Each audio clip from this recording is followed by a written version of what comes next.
Hello everyone, welcome back to another revision video of CA Final Customs and FTP। आज की video में हम chapter number 5 को continue करेंगे। इसके 3 टॉपिक्स हम ऑलरेडी कर चुके हैं और जिसकी वीडियो अवेलेबल है। आज की वीडियो में हम topic number 4 import procedure and topic number 5 export procedure cover करेंगे। अब ये दोनों ही टॉपिक्स MCQ के लिए मोस्ट रेलिवेंट है, इसमें MCQ आने के चांसेस है और ये चैप्टर पढ़ते वक्त हमें दो चैलेंजेस मेजरली आएंगे। ये चैलेंजेस क्या है? नंबर 1 इज़ जो भी इंपोर्ट प्रोसीजर या एक्सपोर्ट प्रोसीजर के डिफरेंट प्रोसेस है उसमें डिफरेंट डॉक्यूमेंट्स यूज़ होंगे। उन डॉक्यूमेंट्स के नेम याद करने में एक चैलेंज आ सकता है और इसमें भी एक चैलेंज होगा कि कोई डॉक्यूमेंट सिर्फ वेसल के लिए यानी कि शिप के लिए एप्लीकेबल है, कोई वेसल या एरोप्लेन यानी कि एयरक्राफ्ट दोनों के लिए एप्लीकेबल है, कोई सिर्फ व्हीकल के लिए एप्लीकेबल है, कोई तीनों के लिए एप्लीकेबल है। तो ऐसी एक मिक्सचर हो सकता है। सेकेंड थिंग इज इसमें टाइम पीरियड याद करने में एक प्रॉब्लम आ सकती है। टाइम पीरियड मतलब हर एक प्रोसेस का डिफरेंट टाइम पीरियड है, किसी का 1 दिन का पीरियड है, किसी का 15 डेज का पीरियड है, डिफरेंट टाइम पीरियड्स है। इसकी खिचड़ी एक पक सकती है, तो वो हमें ध्यान रखना है। तो ये दोनों चैलेंजेस हम इस चैप्टर को पढ़ते हुए फोकस में रखेंगे ताकि हमें पता रहे कि हमें कहाँ पे मेन फोकस करना है। ओके, अब इस चैप्टर के फर्स्ट पेज पे ही मैंने एक ये छोटा सा एक फोटो बनाई है, एक छोटी सी ड्राइंग है जिसमें एक शिप है, एक एरोप्लेन है, यहाँ पे हमारी प्यारी भारत माता इंडिया है, ठीक है, और यहाँ पे है एक कस्टम पोर्ट एयरपोर्ट। अगर शिप है तो पोर्ट पे आएगी, एरोप्लेन है तो एयरपोर्ट पे आएगा, और ऊपर है इम्पोर्टर, नीचे है एक्सपोर्टर। अब इस डायग्राम का लॉजिक ये है या मेन मोटिव ये है कि हमें पूरा चैप्टर सारे कंसेप्ट सिर्फ इसी पेज पे लाके रख दे। तो हम ट्राई करेंगे अगर 100% नहीं तो 90% ऑफ द कंटेंट हमारा इसी चैप्टर में आ जाए, इसी पेज पे आ जाए इस चैप्टर का, ताकि हमारे लिए रिवाइज करने में और इजी हो जाए।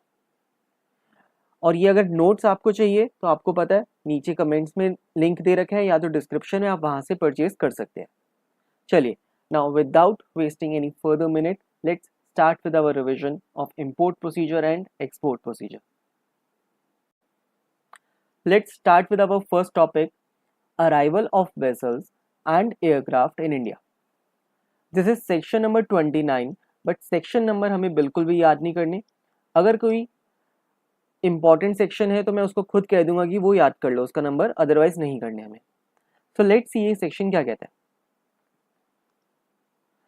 Person in charge of a vessel और aircraft entering India not to permit the vessel aircraft to call land at any place other than the custom port, custom airport for the first time after arrival in India or at any time while carrying passengers cargo unless permitted by the board। क्या कह रही है? एक person in charge है vessel और aircraft का। Person in charge means एक person है जो शिप का इंचार्ज है, एक पर्सन है जो एरोप्लेन का इंचार्ज है। ये जो मैंने यहाँ पे एक स्मॉल सा पर्सन बना रखा है, this person is known as person in charge. Okay, अब ये सेक्शन क्या कहता है? That the person in charge of a vessel और एयरक्राफ्ट। अब एक चीज यहाँ पे ध्यान देने वाली है कि इस सेक्शन में व्हीकल की बात नहीं कर रहे, व्हीकल का कोई पर्सन इन चार्ज की बातें नहीं कर रहे, इसमें सिर्फ वेसल और एयरक्राफ्ट की बात कर रहे हैं। तो जो पर्सन इन चार्ज है जो इंडिया में लेके आ रहा है vessel aircraft, he shall not permit it to call और land at any place other than the custom port, custom airport. अब इंडिया में एक कस्टम पोर्ट बना है, कस्टम एयरपोर्ट बना है, तो ये प्लेन और ये शिप सिर्फ यहीं पे आके रुकेगा और कहीं पे नहीं रुकेगा। तो ये पर्सन इन चार्ज की ड्यूटी है ये इंश्योर करे कि और कहीं पे जाके ये प्लेन ना लैंड करे या ये शिप ना कॉल करे। ओके, बट एक एक्सेप्शन है, it is allowed to call और land at other places if compelled by accident. कोई एक्सीडेंट हो गया तो कहीं और पे रुक सकता है, स्ट्रेस ऑफ वेदर या अदर अनअवॉइडेबल कॉजेस, या कोई मतलब वेदर खराब है, क्या कहते हैं, तूफान आ गया, कुछ हो गया, आंधी तूफान आ गया, तो कहीं और रुक सकता है। अब लेट्स सपोज ये इंडिया का टेरिटोरियल वाटर यहाँ पे स्टार्ट हो गया, यहाँ पे एक आइलैंड है, लैंड मास है, यहाँ पे एयरपोर्ट भी है एक छोटा सा, यहाँ पे शिप भी आके यहाँ पे किसी बीच के पास पे रुक गई, तो वैसे तो अलाउड नहीं है, बट अगर मौसम खराब है, कोई एक्सीडेंट हो गया, तो कुछ भी हो गए, कोई भी एक अनअवॉइडेबल रीजंस है, तो यहाँ पे ये रुक सकते हैं। Otherwise they shall always land और always call at a custom port, custom airport. ठीक है, आगे कहता है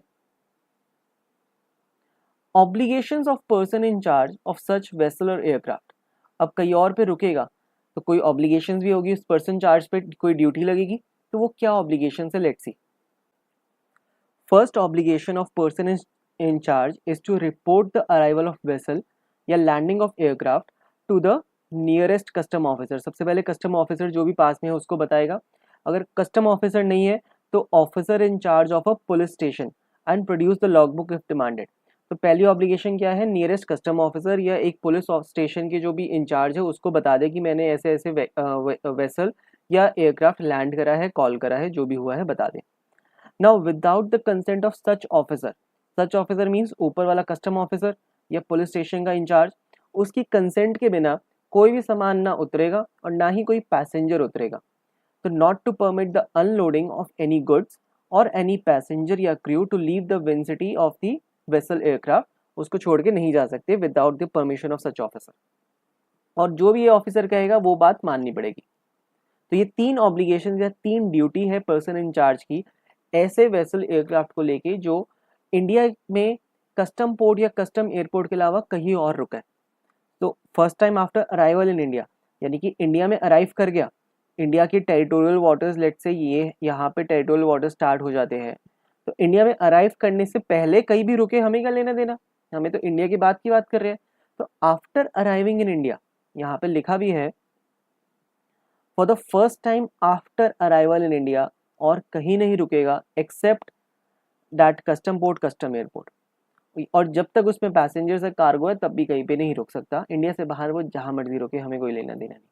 ठीक है, और बाई चांस अगर वो कोई और लैंड करता है due to some unavoidable causes, तो सबसे पहले तो पर्सन एक कस्टम ऑफिसर को बता दें नियरेस्ट, एक पुलिस स्टेशन के इंचार्ज को बता दें, देन उसकी कंसेंट के बिना कोई उतरेगा नहीं सामान, ना ही पैसेंजर्स उतरेंगे, एंड जो भी वो बोले वो करना पड़ेगा।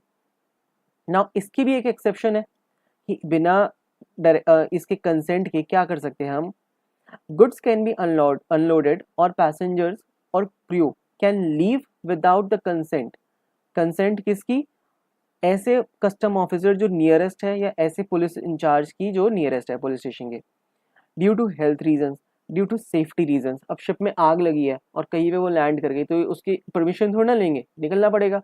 या शिप के अंदर एक होल हो गया, अंदर पानी भर रहा है, तो हम कंसेंट का वेट थोड़ा ना करेंगे, सेफ्टी रीजंस है, हेल्थ रीजंस है, या प्रिजर्वेशन ऑफ लाइफ है, हम जान बचा के भागना पड़ेगा, या प्रॉपर्टी बचाने के लिए।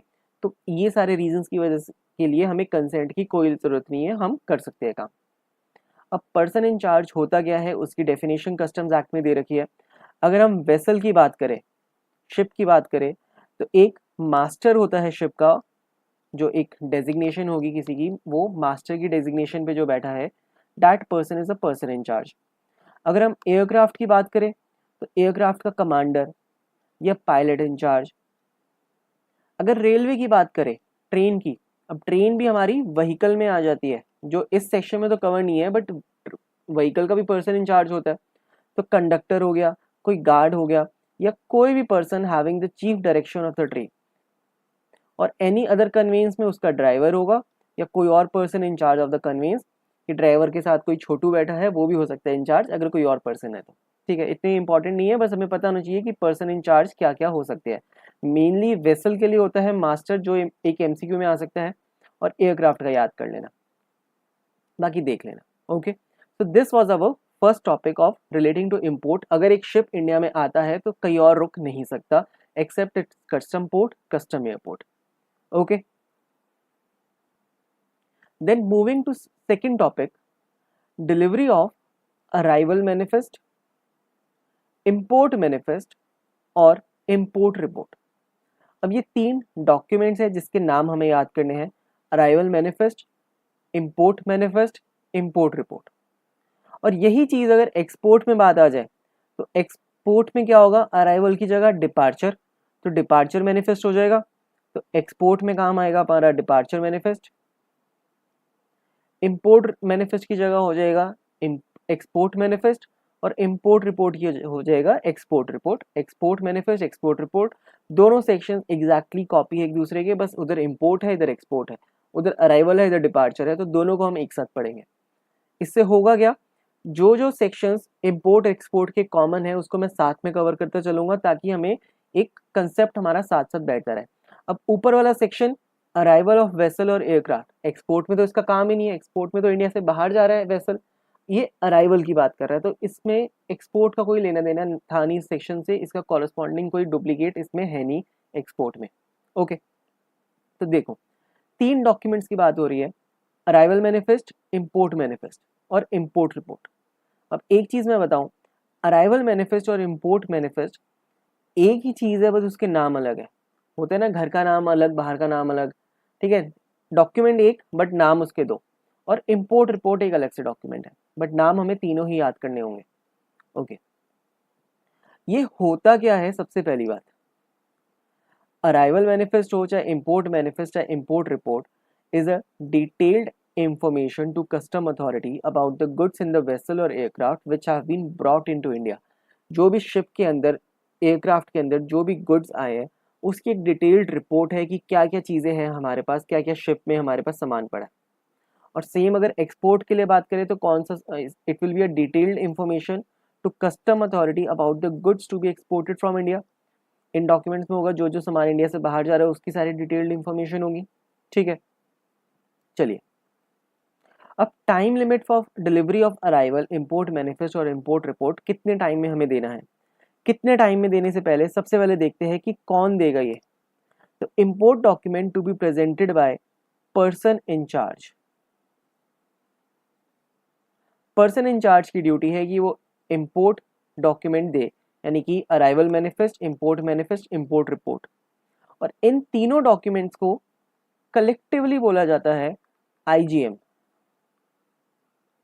IGM means import journal manifest, import journal manifest।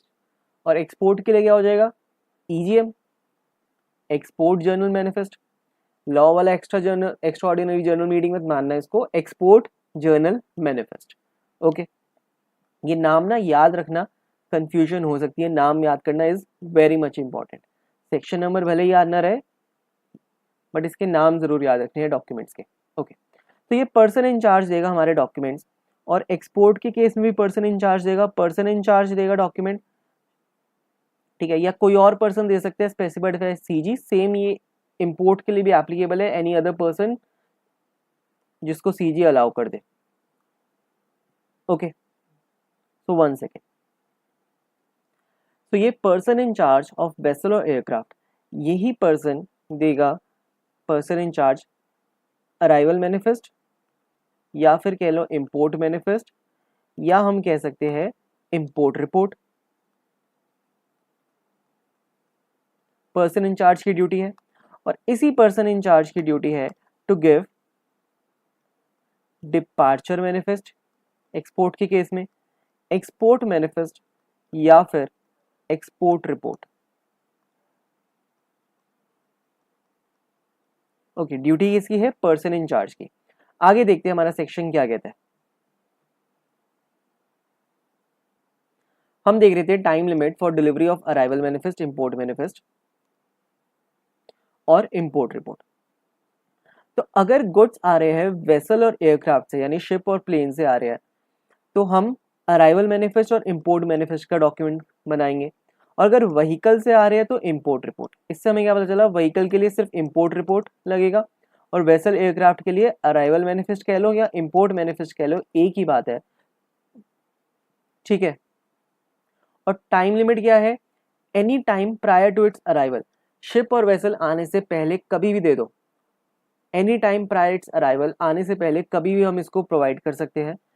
और व्हीकल के केस में with in 12 hours after its arrival, जब ट्रक या ट्रेन व्हीकल आ जाएगा उसके 12 घंटे बाद कभी भी दे सकते हैं। विद इन 12 आवर्स, हम 12 घंटे में कभी भी दे सकते हैं आफ्टर इट्स अराइवल। तो vehicle is after its arrival, vessel aircraft is any time prior to its arrival. अब इसका कोई भी लॉजिक नहीं है, गवर्नमेंट के रूल्स है, जो भी उनको कन्वीनियंट लगता है, जो भी मेन प्रोसेस है जो प्रैक्टिकल लाइफ में प्रोसेस होता है उसके हिसाब से कन्वीनियंट लगता है, उन्होंने ये रूल्स बना दिए, ये टाइम लिमिट बना दी। तो वेसल एयरक्राफ्ट में उनके आने से पहले दे दो, और व्हीकल के लिए आने के 12 घंटे बाद भी दे सकते हैं। मोड ऑफ प्रेजेंटेशन क्या है, यहाँ पे इलेक्ट्रॉनिक फाइलिंग है, यहाँ पे प्रिस्क्राइब मैनर कर देंगे। व्हीकल में इलेक्ट्रॉनिक भी हो सकता है, मैनुअल भी हो सकता है, not important, important is this time limit और कौन सा डॉक्यूमेंट किसके लिए लगेगा। फिर कहा गया है principal commissioner, commissioner of custom में अलाउ AMIM यानी कि arrival manifest, import manifest to be delivered in any other manner if not feasible to present electronically. वही अगर इलेक्ट्रॉनिकली नहीं दे सकते तो मैनुअल दे देगा या कुछ और भी दे सकता है, नॉट वेरी मच रिलेवेंट। फिर आती है penalty for delay without sufficient cause. अगर हम वेसल के आने से पहले नहीं दे पाए ये चीज़, या व्हीकल के आने के 12 घंटे बाद भी नहीं दे पाए, तो पेनल्टी कितनी लगेगी, 50,000 रुपये से ज़्यादा नहीं लग सकती। ये पेनल्टी 5,000 भी हो सकती है, 10,000 भी, 20,000 भी, 25,000 भी, बस 50,000 से ज़्यादा एक्सीड नहीं कर सकती। दूसरा, कोई सफिशिएंट कॉज अगर है तो असेसिंग ऑफिसर इसको पेनल्टी माफ़ भी कर सकता है, but without any sufficient cause penalty लगेगी नॉट एक्सीडिंग 50,000। फिर अराइवल मैनिफेस्ट और इम्पोर्ट मैनिफेस्ट और इम्पोर्ट रिपोर्ट तीनों ही डॉक्यूमेंट्स की बातें कर रहा है। May be filed belatedly may also be accepted by PO on valid justified grounds। वही बात, अगर sufficient cause है तो प्रॉपर ऑफिसर उसको एक्सेप्ट कर सकता है, अदरवाइज वो पेनल्टी लगा के फिर एक्सेप्ट करेगा। फिर क्या बोला गया, proper officer is satisfied that these documents is any way incorrect or incomplete and no fraudulent intention may permit it to be amended or supplemented। देखो हुआ क्या, एक शिप या एयरक्राफ्ट इंडिया में आने वाली थी, जो भी प्रॉपर इम्पोर्टर है, इम्पोर्टर नहीं सॉरी पर्सन इंचार्ज ने देना है डॉक्यूमेंट्स, या कोई और पर्सन जिसको CG नोटिफाई कर दे। तो पर्सन इंचार्ज ने क्या करा, इसका डॉक्यूमेंट रेडी नहीं हुआ, कंप्लीट नहीं हुआ, और इसने पहले ही पकड़ा दिया, बिकॉज टाइम लिमिट है, अगर टाइम लिमिट में नहीं देगा तो पेनल्टी लग जाएगी। तो बिफोर अराइवल इसको किसी भी हालत में देना है ताकि ये पेनल्टी बचा ले। तो इसने इनकम्प्लीट डिटेल्स या जैसी भी तैसे जैसा तैसा डॉक्यूमेंट आधा अधूरा इनको दे दिया, और इसने सोचा कि बाद में अमेंड कर दूंगा, बाद में करेक्ट दे दूंगा, बोल दूंगा गलती हो गई ये ले लो। तो यहीं पे कहा गया है, अगर प्रॉपर ऑफिसर सेटिस्फाइड है, प्रॉपर ऑफिसर को सेटिस्फाइड होना चाहिए that these reports in any way is incorrect, गलत है या इनकम्प्लीट है, और कोई फ्रॉड की इंटेंशन नहीं है। अगर उसने ये फ्रॉड की इंटेंशन पकड़ ली इसकी कि ये बचाना चाहता था पेनल्टी या कोई फ्रॉड कर रहा है, तो ये अलाउ कर देगा अमेंड सप्लीमेंट करने में, अदरवाइज नहीं करेगा। और अगर नहीं करेगा तो कोई फीस लगेगी, कोई पेनल्टी लगेगी, कोई और फाइन लगेंगे, ठीक है, कुछ भी हो सकता है। वो कुछ भी क्या है हमें जानने की जरूरत नहीं है, बट ये एक छोटा सा लॉजिक हमने यहाँ पे सीख लिया। फिर बोला गया है subsequent amendment of IGM means import journal manifest will not be treated as late filing, however this should be not be used to circumvent the penal provisions of late filing। वही चीज़ फिर से बोली गई कि इससे कोई हमें पीनल प्रोविजंस बचाने के लिए to circumvent the penal provisions, वो इंटेंशन नहीं होनी चाहिए। दूसरा, ऐसा नहीं कि हमने शिप और एयरक्राफ्ट अराइवल से पहले तो फाइल कर दिया बट उसको अमेंड करा आफ्टर अराइवल, तो इसको लेट ही नहीं माना जाएगा, यही माना जाएगा कि विद इन टाइम इसको फाइल कर दिया है। So this was our import report, arrival manifest, import manifest. Similar चीज़ आ जाती है डिपार्चर मैनिफेस्ट, एक्सपोर्ट मैनिफेस्ट और एक्सपोर्ट रिपोर्ट। इसमें भी सेम है, वेसल और एयरक्राफ्ट के लिए ये दो मैनिफेस्ट है, डिपार्चर एक्सपोर्ट वाले। व्हीकल के लिए रिपोर्ट है एक्सपोर्ट वाली, तो व्हीकल लेगा रिपोर्ट और वेसल और एयरक्राफ्ट करेंगे मैनिफेस्ट। जैसे भी याद करो, याद तो करना ही पड़ेगा, जो मर्जी लॉजिक बैठा लो। टाइम लिमिट्स क्या है, before departure of the convince from the custom station, custom station से निकलने से पहले कभी भी दे सकते हो। जब भी शिप या एयरक्राफ्ट व्हीकल कस्टम स्टेशन से निकले उससे पहले कभी भी दे दो, बिफोर डिपार्चर। इंपोर्ट के केस में क्या था, vessel and aircraft should be before arrival and vehicle would be with in 12 hours after arrival. Export के केस में any time before departure. Alright, आगे मोड ऑफ प्रेजेंटेशन इतना काम का नहीं है, इलेक्ट्रॉनिक और प्रिस्क्राइब मैनर। पेनल्टी यहाँ पे भी सेम है 50,000 रुपीज़ की अगर कोई सफिशिएंट कॉज नहीं है, and if the proper officer is satisfied that the departure manifest और export report is in any way incorrect and there was no fraudulent intention, he may permit such manifest or purport to be amended or supplemented। Same चीज़ कही गई है, इसको amend supplement कर सकते हैं, कोई फ्रॉडुलेंट इंटेंशन नहीं होना चाहिए। ठीक है, तो विद दिस हमारा एक बहुत ही इंपॉर्टेंट टॉपिक कवर होता है जो एमसीक्यू में पूछा जा सकता है। एमसीक्यू में पूछ सकते हैं कि व्हीकल के लिए क्या लगेगा, इंपोर्ट रिपोर्ट लगेगी, एक्सपोर्ट मतलब इंपोर्ट रिपोर्ट लगेगी, import manifest, import manifest, departure manifest, arrival manifest, या कोई और डॉक्यूमेंट का नाम ले सकते हैं। हमें पता होना चाहिए कि कौन सी चीज़ लगेगी। टाइम लिमिट्स पे पूछे जा सकते हैं क्वेश्चन, तो ध्यान देना। नेक्स्ट टॉपिक, इसमें ऐसे छोटे छोटे टॉपिक है, बस उसको करते चलेंगे और कुछ नहीं। नेक्स्ट सेक्शन एक्सपोर्ट पे भी लगेगा, इंपोर्ट पे भी लगेगा। Let's see, passenger and crew arrival manifest and passenger name record information.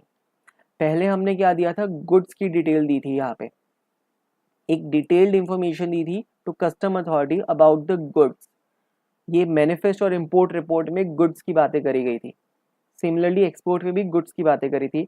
अब शिप में, एयरक्राफ्ट में पैसेंजर्स भी आएंगे, क्रू भी आएगा, तो उनका डिटेल्स भी हमें देनी है। कौन देगा, पर्सन इन चार्ज या कोई और स्पेसिफाइड बाय द सीजी।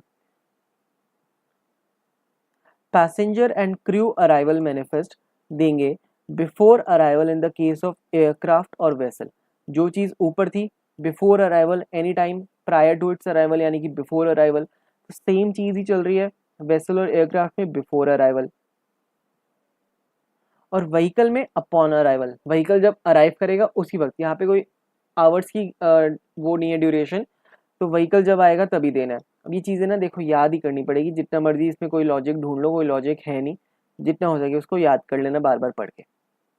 और एक पैसेंजर नेम रिकॉर्ड यानी कि PNR, passenger name record information. यहाँ इसमें भी क्या होता है, पैसेंजर का नाम, एड्रेस, कहाँ से आया है, क्यों आया है, पर्पस क्या है, ये सारी चीज़ें देनी होगी। सेम पैसेंजर इन क्रू अराइवल मैनिफेस्ट और PNR सेम सिमिलर डॉक्यूमेंट्स है। पेनल्टी विदाउट सफिशिएंट कॉज, अगर कोई डिले हो जाए तो वही 50,000 रुपीज़ की पेनल्टी है। अब एक्सपोर्ट में भी सेम प्रोसीजर्स है, पर्सन इन चार्ज देगा और any other person specified by CG shall deliver to proper officer. PNR और क्रू डिपार्चर मैनिफेस्ट, वहाँ पे अराइवल था, यहाँ पे डिपार्चर हो गया। और PNR इंफॉर्मेशन यानी कि passenger name record information in such form and manner within such time as may be prescribe. यहाँ पे कोई भी टाइम नहीं बताया गया, जो भी प्रिस्क्राइब करा होगा रूल्स रेगुलेशंस में, हमारे सिलेबस में नहीं है, तो कोई भी टाइम हो सकता है, हमें कोई लेना देना नहीं। पेनल्टी कितनी, 50,000 रुपीज़ की पेनल्टी यहाँ पे चल रही है। पेनल्टी हमने देखा 50,000 रुपये की चल रही है। और टाइम हो गया शिप और एयरक्राफ्ट में बिफोर अराइवल। व्हीकल में अगर कोई इंपोर्ट रिपोर्ट या इंपोर्ट मैनिफेस्ट दे रहे हैं तो within 12 hours of arrival, और PNR और ये सब दे रहे हैं क्रू रिपोर्ट तो अपॉन अराइवल। ठीक है, चलते अपने नेक्स्ट टॉपिक पे। Next topic, imported goods not to be unloaded from the vessel until entry inward granted. अब ये एक नया डॉक्यूमेंट आया है जिसका नाम है एंट्री इनवर्ड। ठीक है, लेट्स सी क्या कह रहा है ये, इंपोर्टेड गुड्स वेसल से अनलोड नहीं किए जाएंगे अनलेस एक एंट्री इनवर्ड का डॉक्यूमेंट मिले। और एक चीज इस सेक्शन में याद रखना है, इस टॉपिक पे सिर्फ और सिर्फ वेसल की बात हो रही है, ना इसमें एयरक्राफ्ट है ना इसमें व्हीकल है, किसी की बात नहीं हो रही, सिर्फ हो रही है वेसल की बातें।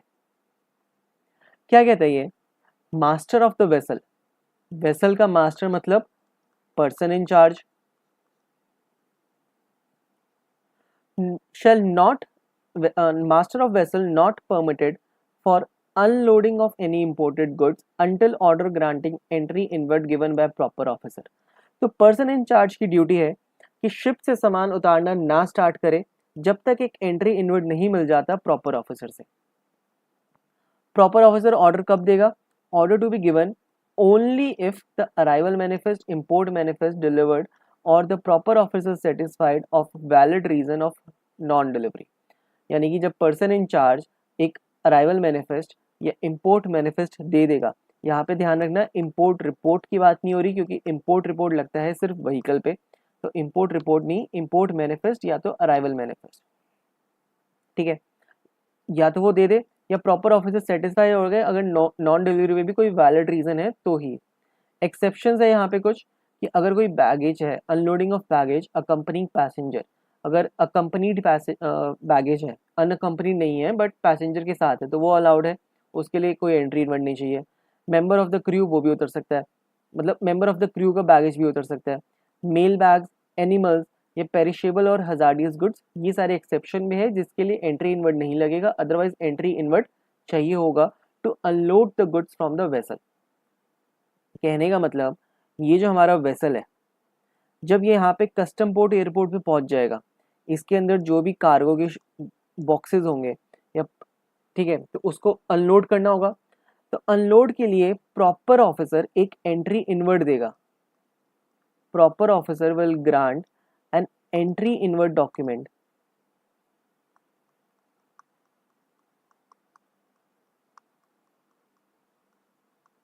और उसके बाद ही ये अनलोड करना स्टार्ट कर सकता है और ये पर्सन इन चार्ज की ड्यूटी है। एक्सेप्शन हमने देखी, अगर अकम्पनिंग बैगेज है ऑफ पैसेंजर और क्रू, कोई एनिमल है, पेरिशेबल और हजार्डियस गुड्स, मेल बैग्स यानी कि पोस्टल गुड्स है, तो वो सब अलाउड है। फिर आगे क्या क्या बोला गया, this is only for vessel and not for aircraft vehicle, ये याद रखने वाली बात है। फिर application for entry inward has to be submitted along with the import manifest. Import manifest जब पर्सन इन चार्ज देगा तभी वो एप्लीकेशन दे देगा फॉर एंट्री इनवर्ड। तो एंट्री इनवर्ड की एप्लीकेशन देने की ड्यूटी किसकी है, पर्सन इन चार्ज की। तो पर्सन इन चार्ज की एक तीसरी ड्यूटी और आगे हमारे पास, तीसरा डॉक्यूमेंट जो पर्सन इन चार्ज हैंडल करेगा, that is application for entry inward.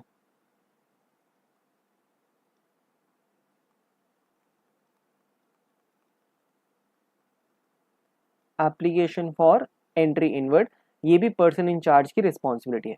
तो पर्सन इन चार्ज क्या क्या करेगा, सबसे पहले तो वो किसी शिप को या एयरक्राफ्ट को कहीं रुकने नहीं देगा एक्सेप्ट दैट कस्टम पोर्ट और एयरपोर्ट, और कोई अनअवॉइडेबल रीजन है तो वो रुक सकता है, जो हमने सबसे पहले पढ़ा था। Then arrival manifest, import report बनाएगा, या डिपार्चर मैनिफेस्ट, एक्सपोर्ट रिपोर्ट बनाएगा और देगा अपने ठीक है। फिर passenger and crew arrival manifest, passenger and crew departure manifest, second चीज। Third is application for entry inward, ये भी पर्सन इन चार्ज देगा।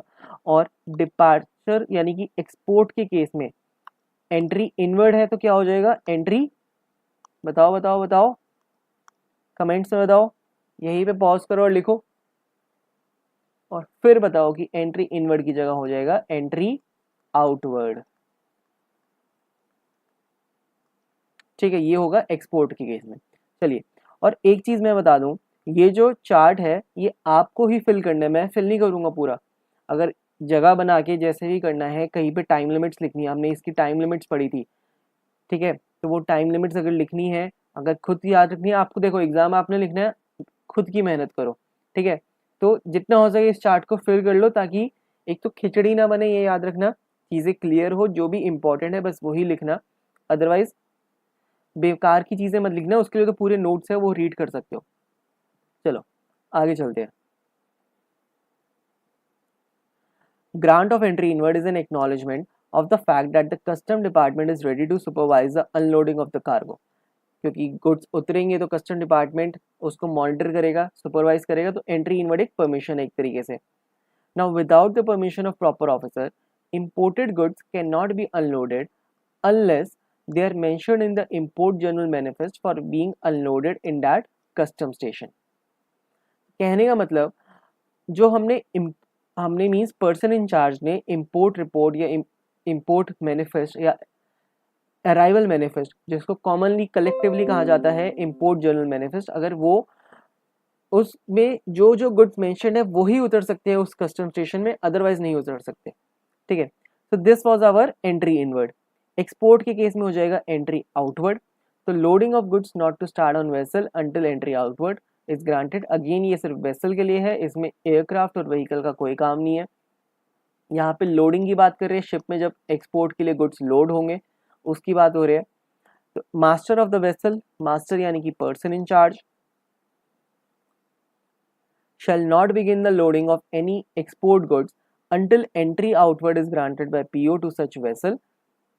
फिर वही not applicable to baggage and mail bags and this is only for vessel and not for aircraft। फिर एक छोटी सी चीज बोली गई है, entry inward is a permission to begin unloading, कि अनलोडिंग करो of imported goods, and entry outward is a permission to begin loading of export goods. ठीक है, ये पूरे एक एंट्री इनवर्ड आउटवर्ड होता क्या है उसका बस बता दिया। एंट्री इनवर्ड अनलोड करने के लिए, एंट्री आउटवर्ड लोड करने के लिए। ठीक है, आई होप अभी तक चीजें समझ आ रही है, और अगर पहले पढ़ रखा है तो रिकॉल भी हो रही है। चलिए आगे बढ़ते हैं। नेक्स्ट टॉपिक आता है restriction of goods being waterborne. अब ये चीज थोड़ी सी समझने वाली है, ध्यान देना।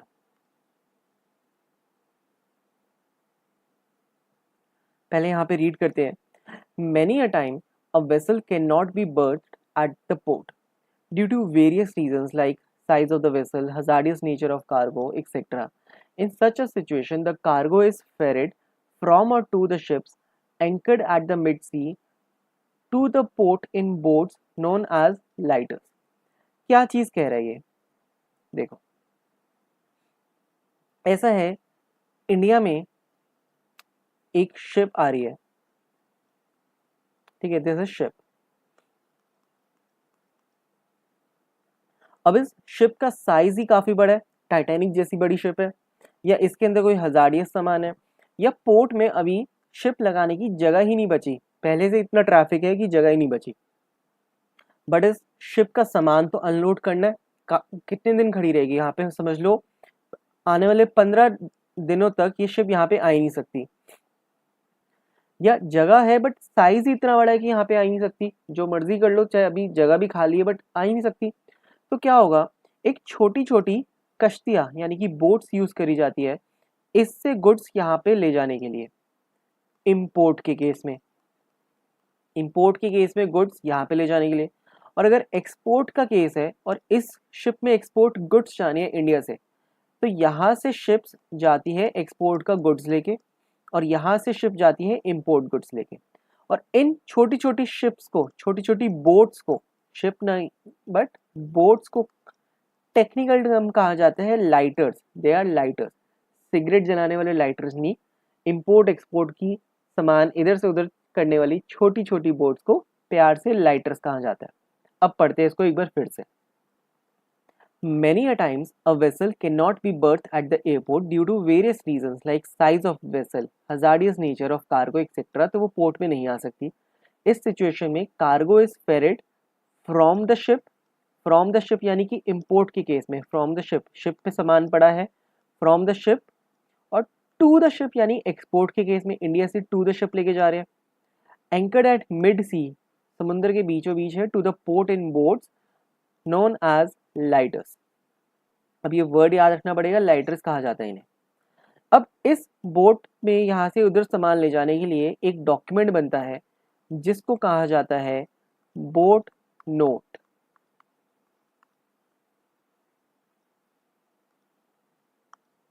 So boat notes are issued to cover transport of cargo to or from vessels that cannot come into the port.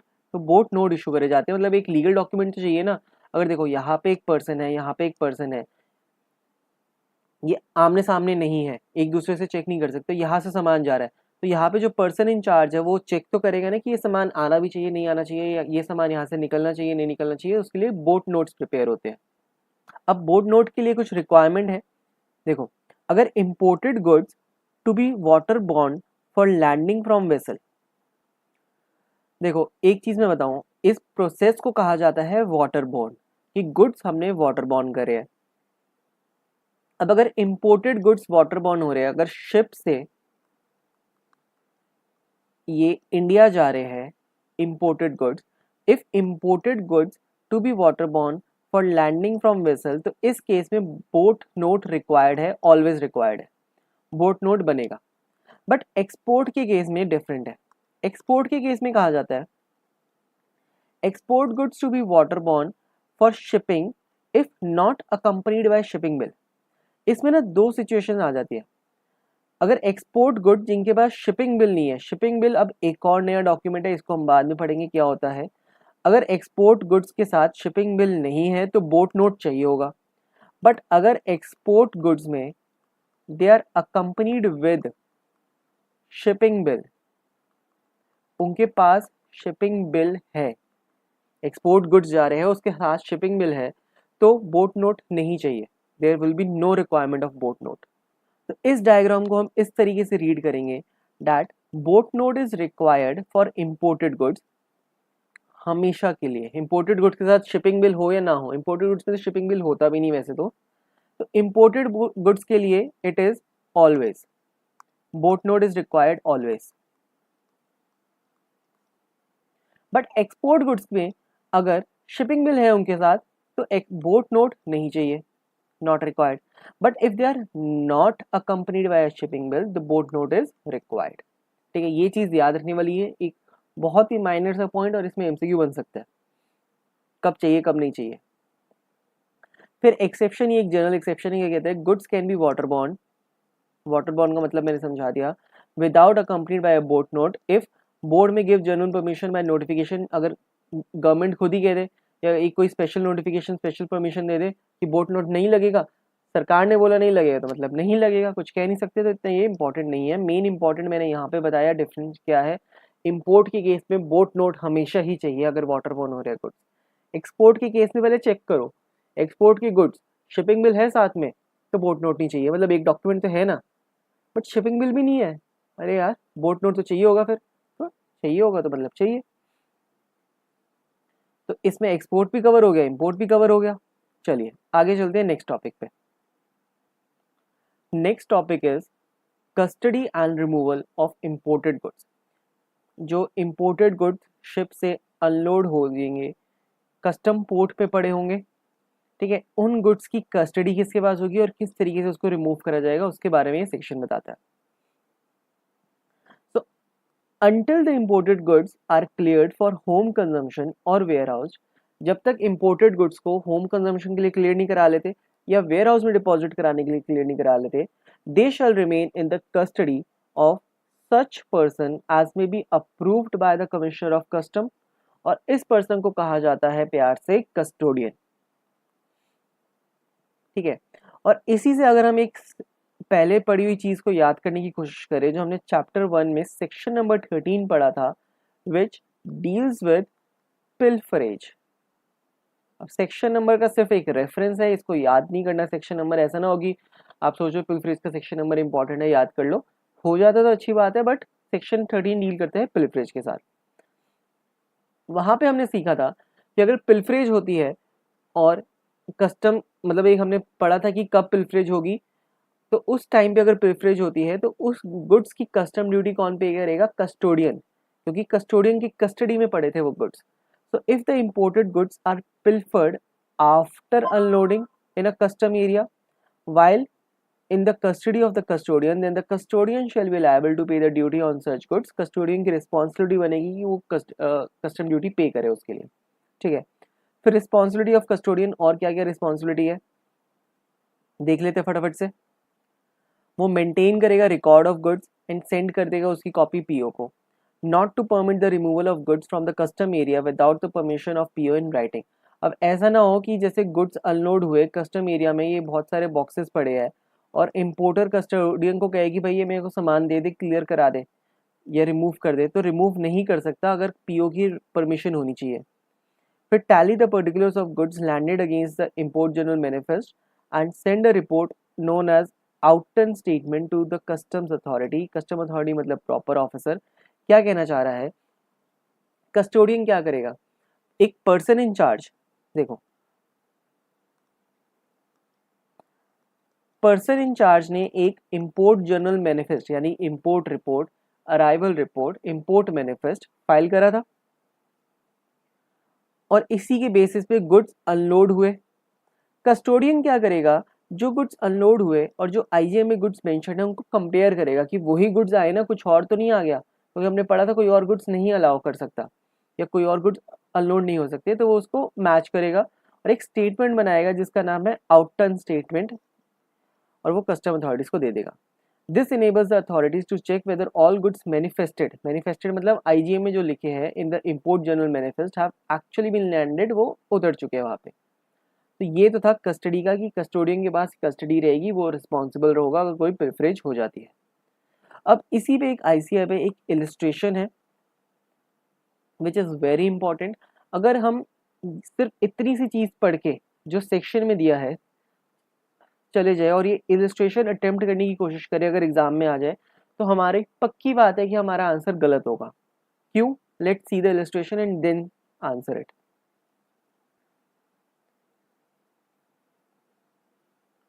Messrs Pipley Importers Limited imported certain goods which were unloaded in the custom area on 1st of October. When order for clearance was passed by proper officer on 5th October, it was found that there was some pilferage of goods. As the imported goods were in the custody of Port Trust, the department demanded duty from the custodian under section 45(3) of the Customs Act 1962 on such pilferage. हुआ गया, एक importer है, उसने कोई सामान मंगाया और उस सामान की पिलफरेज हो गई जब वो कस्टडी में था। कस्टडी किसकी थी? पोर्ट ट्रस्ट की, जो पोर्ट का ट्रस्ट है, ठीक है। और फिर डिपार्टमेंट है उस कस्टोडियन से ड्यूटी मांगी कि पिलफरेज हुई तो ड्यूटी तुम भरो, जो हमने ऊपर पढ़ा भी था कि पिलफरेज के केस में कस्टोडियन ड्यूटी पे करेगा। आगे कहता है पोर्ट ट्रस्ट ने मना कर दिया such duty contending that it was not an approved custodian falling under the section 45 and possession of goods by it was by virtue of the powers conferred under the Major Port Trust Act 1963. Hence it is not liable for custom duty on the pilfered goods. Messrs Pipley Import has also asked the Port Trust to make good the loss of goods. Examine whether the demand made by custom and Messrs Pipley Imported are justified in law referring to the decided case law. क्या कह रहा है ये? देखो, port trust ने मना कर दिया कि हम पैसा नहीं देंगे बिकॉज हम अप्रूव्ड कस्टोडियन नहीं है एंड हम तो सिर्फ मेजर ट्रस्ट एक्ट एक और लॉ है उसके अंडर काम कर रहे हैं, हेंस वो कस्टम ड्यूटी नहीं पे करने के लायबल। दूसरा, ये तो एक फर्स्ट पॉइंट है जो फर्स्ट क्वेश्चन है। दूसरा, जो इम्पोर्टर है, जो ओनर है उस गुड्स का, उसने भी इससे पोर्ट ट्रस्ट को कहा कि जो मेरा नुकसान हुआ है वो भर के दो, तुम उसकी रखवाली कर रहे थे, तुम्हारी जिम्मेदारी है, तुम देखो मेरा अगर 1 लाख का लॉस हुआ तो तुम पे करो। तो ये मिस्टर्स इम्पोर्टर तो 1 लाख रुपए मांग रहा है अगर 1 लाख का सामान है। गवर्नमेंट यानी कि डिपार्टमेंट मांग रही है उस पर 10,000 रुपए की कस्टम ड्यूटी। अगर 10,000 की कस्टम ड्यूटी है तो क्या वो लायबल है देने के लिए, क्या नहीं है? हमारा आंसर, अगर हम आंसर ना पढ़े तो होगा कि कस्टोडियन है तो वो पे करेगा, बट असल में आंसर है कि वो पे नहीं करेगा क्योंकि यहाँ पे अप्रूव्ड कस्टोडियन नहीं है वो बाय कमिश्नर, और इसी का आंसर यहाँ पे लिखा गया। इसको पढ़ते हैं। और ये जो एक्ट है हमारे सिलेबस में तो नहीं है बट इसका रेफरेंस जरूर दिया गया है, आईसीए का खुद क्वेश्चन में ये एक्ट का रेफरेंस है। तो क्या कहता है ये? Board of Trustees versus Union of India एक केस लॉ है। ये मैं कहूँगा अगर याद कर लो, अगर ऐसा क्वेश्चन आता है तो ये लिखने में थोड़ा सा वजन पड़ेगा आंसर में। Board of Trustees versus Union of India. High Court held that considering the language of the section याद नहीं करना वैसे, the liability to pay duty is of the person in whose custody the goods remain as approved person. किसी person को अगर department ने approve करा है एज अ कस्टडी, वही लायबल है उस पर ड्यूटी पे करने के लिए। Therefore, Section 45 applies only to private custodian who are required to be approved by Personal Commissioner of Custom. तो जो भी जिनको भी अप्रूव करा गया है वही लायबल है ये ड्यूटी पे करने के लिए पिलफरेज की।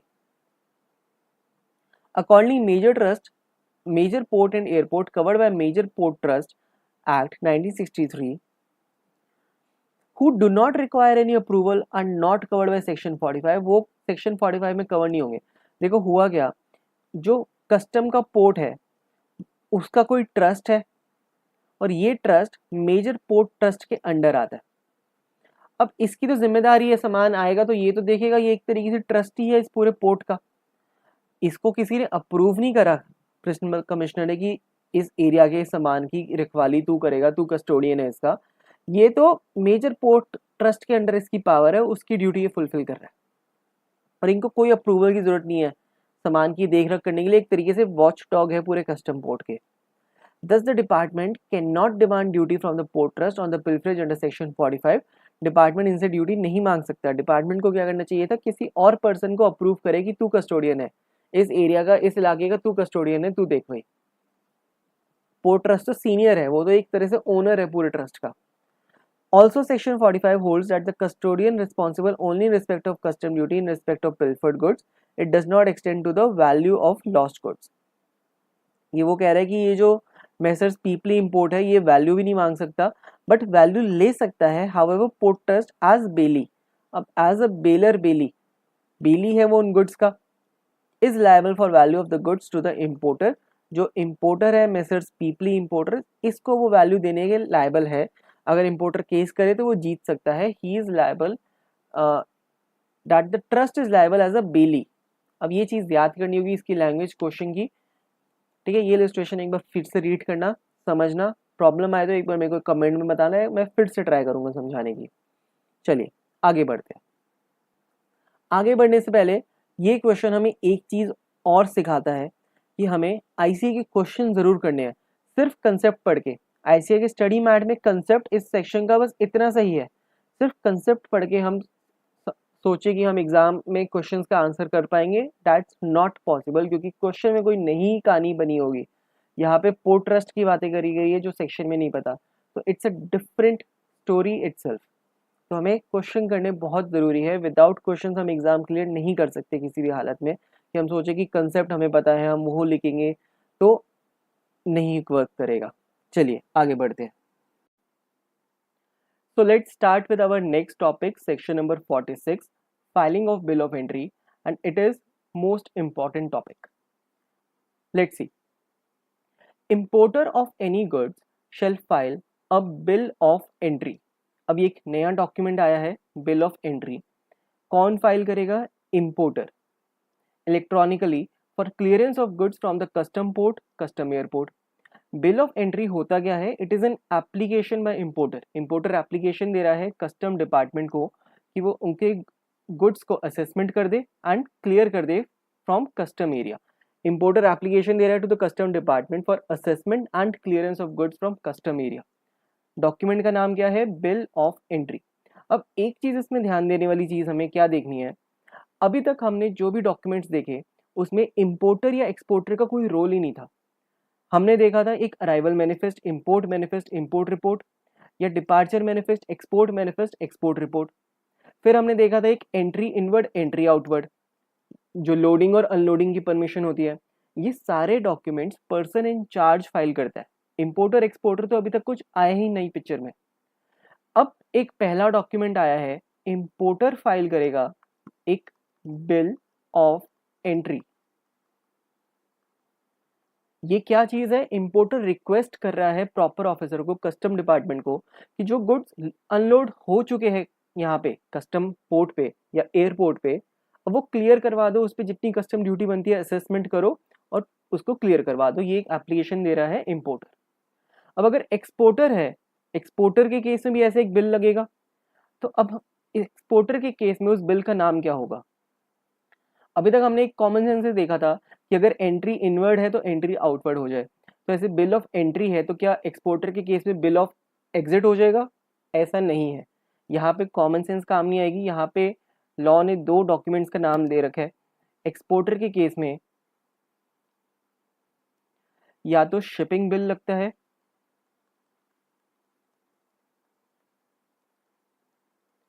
या फिर बिल ऑफ एक्सपोर्ट लगता है। इसको हम देखेंगे जब एक्सपोर्टर का हम पढ़ेंगे। बट दो डॉक्यूमेंट्स यहाँ पे लगते हैं, shipping bill and bill of export. और इंपोर्टर के केस में एक ही डॉक्यूमेंट है, बिल ऑफ एंट्री। तो कॉमन सेंस है यहाँ पे नहीं बनाना, हर जगह अपनी कॉमन सेंस नहीं चलानी। लॉ ने दे रखा है वही हमें याद करने हैं डॉक्यूमेंट्स के नाम। बिल ऑफ एग्जिट नहीं कर सकते और यहाँ पे बिल ऑफ इम्पोर्ट नहीं कर सकते। ठीक है, ये चीज़ यहाँ पे ध्यान देने वाली चीज़ है।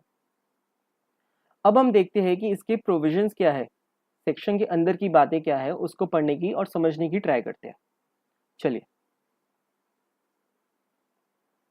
इतना हमें पता चल गया कि बिल ऑफ एंट्री एक एप्लीकेशन है for assessment and clearance of goods. तो बिल ऑफ एक्सपोर्ट या शिपिंग बिल वो क्या होगा? इट इज एन एप्लीकेशन, ये एक्सपोर्टर वाले में आ जाते हैं, सेक्शन नंबर 50 डील करता है। शिपिंग बिल या bill of export is an application by exporter to the custom department for assessment and clearance of goods for exportation. और यहाँ पे था for assessment and clearance of goods from custom area. Okay, अब एक पे ध्यान देते हैं हम, बिल ऑफ एंट्री जो इंपोर्ट के लिए हम पढ़ेंगे। 3 तरीके के बिल ऑफ एंट्री होते हैं, मतलब एक तरीके से एप्लीकेशन है तो फॉर्म होता है वाइट कलर का, yellow colour and green colour. White वाला होता है फॉर होम कंजम्पशन, इंपोर्टर ने सामान मंगाया और उसको वो होम क्लियरेंस करवाना चाहता है, और उस फॉर्म का नंबर है फॉर्म नंबर 1। सेकंड, वो होम कंजम्पशन नहीं कराना चाहता, वेयर हाउस में डिपॉजिट कराएगा। वेयर हाउस क्या होता है, क्या प्रोसीजर्स होते हैं, हमने बहुत ही अच्छे से सीखा है इन चैप्टर नंबर 6, जिसकी वीडियो ऑलरेडी अवेलेबल है। अगर आपको नहीं पता वेयर हाउसिंग की प्रोविजंस, वहां पे आप देख सकते हो। बट इंपोर्ट के केस में वेयर हाउसिंग अगर कराना चाहता है इंपोर्टर, तो फॉर्म नंबर 2 फाइल करेगा जिसका कलर होगा येलो, और इस फॉर्म को इनटू बॉन्ड के नाम से भी जाना जाता है। इनटू बॉन्ड मतलब वेयर हाउस के अंदर सामान रख रहे हैं, इनसाइड इनटू बॉन्ड। और जब 1 महीने बाद, 2 महीने बाद, 3 महीने बाद जब भी इंपोर्टर वेयर हाउस से क्लियर करेगा गुड्स, क्लियर करके अपने होम में, अपने वेयर हाउस में, फैक्ट्री में लेके जाएगा, तो एक फॉर्म नंबर 3 फाइल होगा जिसको प्यार से एक्स बॉन्ड कहा जाता है। एक्स बॉन्ड मतलब एग्जिट, वेयर हाउस से एग्जिट ले रहा है। ग्रीन कलर का ये फॉर्म है for clearance of warehouse goods for home consumption. अब ये फॉर्म नंबर और फॉर्म के कलर्स याद रखने होंगे कि कौन सा किसके लिए, क्योंकि एमसीक्यू का फॉर्मेट है एग्जाम में और पूछे जा सकते हैं ये एमसीक्यू में।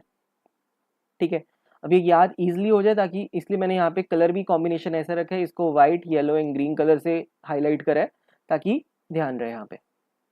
चलिए, अब आते हैं इस टॉपिक का एक और important part, that is the time limit for filing bill of entry. Importer कितनी देर में बिल ऑफ एंट्री फाइल करेगा? तो बिल ऑफ एंट्री में be presented before the end of the day. दिन के खत्म होने से पहले बिल ऑफ एंट्री दे देनी चाहिए। बट कौन से दिन के खत्म होने से पहले, कौन से दिन के खत्म होने से पहले ये बिल ऑफ एंट्री देनी है? It is preceding the day on which aircraft, vessel या व्हीकल अराइव्स। जिस दिन हमारा शिप, एयरक्राफ्ट या वेसल या व्हीकल अराइव कर रहा है, उससे एक दिन पहले, उस दिन के खत्म होने से पहले हमें बिल ऑफ एंट्री फाइल करनी है। इसको समझते हैं। बट एक चीज ध्यान रखना, ये तीनों मोड ऑफ व्हीकल के लिए, तीनों मोड ऑफ कन्वेंस के लिए एप्लीकेबल है। हवा वाले हवाई जहाज, पानी में समुद्र, टाइटैनिक के लिए भी एप्लीकेबल है, और ट्रेन, ट्रक, व्हीकल के लिए भी एप्लीकेबल है। देखो, लेट से हमारा ये शिप या वेसल या एयरक्राफ्ट अराइव हो रहा है ऑन 20th ऑफ अगस्त। ठीक है, बिल ऑफ एंट्री कब तक फाइल कर देनी है? Before the end of the day, दिन खत्म होने से पहले, preceding the day on which these conveyance arrive. 20 अगस्त को अराइव हो रहा है, तो दिन कौन सा? इससे एक दिन पहले, 19th अगस्त, तो खत्म होने से पहले पहले ये बिल ऑफ एंट्री फाइल हो जानी चाहिए।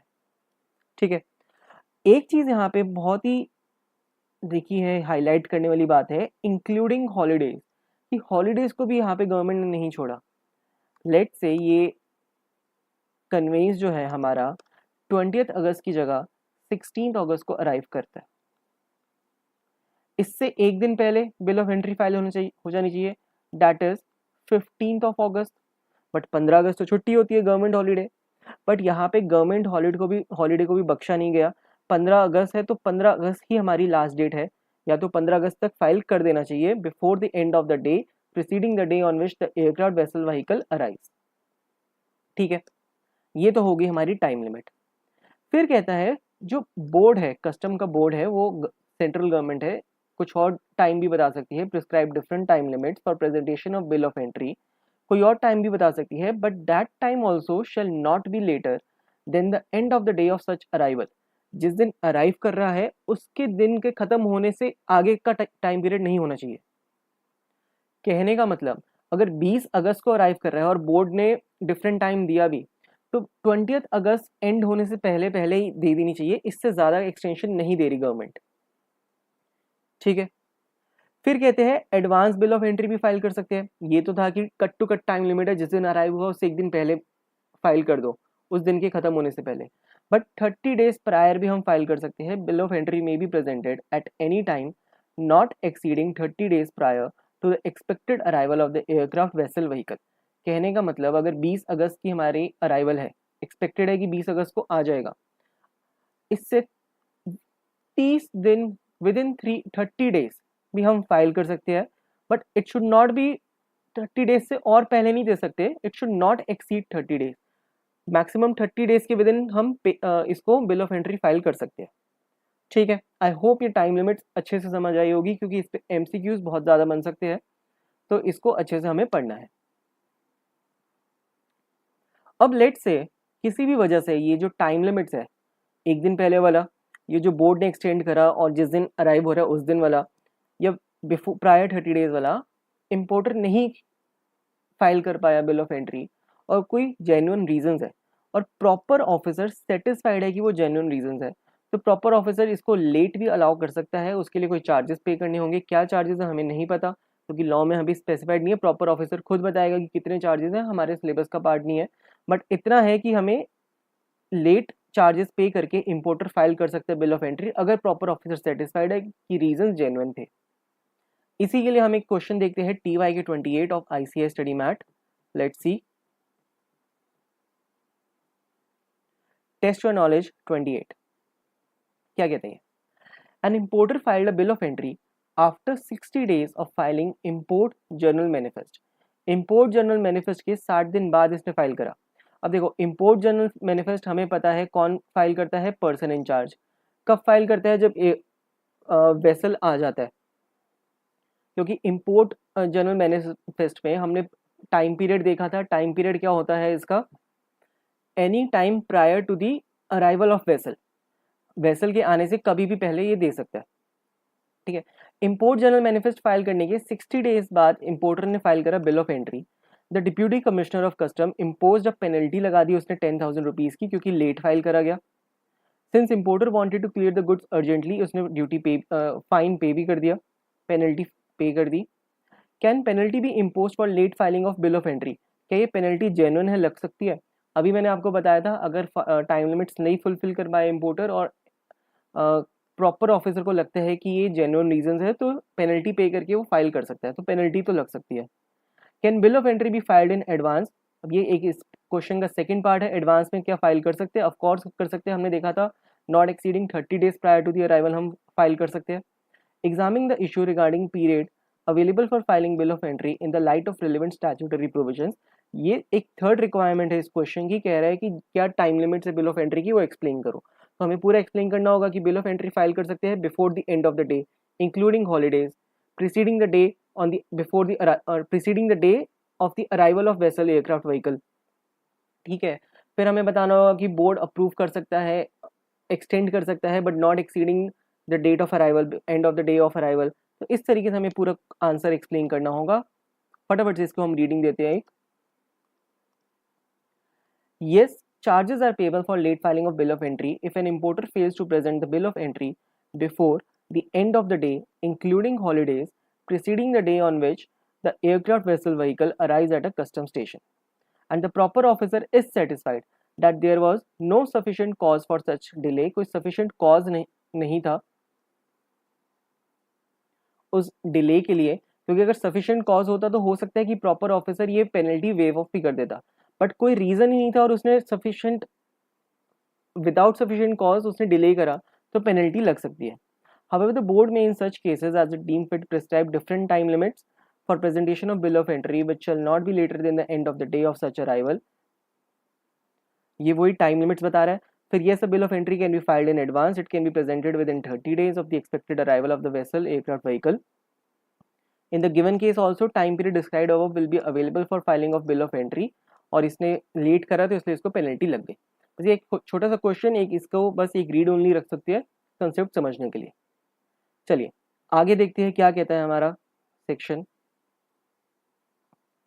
तो बिल ऑफ एंट्री की मेन चीज़ें हमने पढ़ ली, बस अब थोड़ा सा प्रोसीजरल पार्ट है जो ज़्यादा इंपॉर्टेंट नहीं है। क्या कहते हैं, importer is required to declare in bill of entry particulars of packages, क्या क्या डिटेल्स है कि क्या सामान है, कितने डिस्क्रिप्शन ऑफ गुड्स है, terms in terms of custom tariff to enable proper classification of the goods and the correct value of goods for determining the amount of duty, यानी कि जो भी डिटेल्स देगा करेक्ट दे, इम्पोर्टर जो present कर रहा है बिल ऑफ एंट्री वो इंश्योर करे the name the accuracy and completeness of information, जो इन्फॉर्मेशन दी वो एक्यूरेट है, कंप्लीट है, और वो authenticity and validity of supporting document, जो भी डॉक्यूमेंट दिए वो वैलिड है।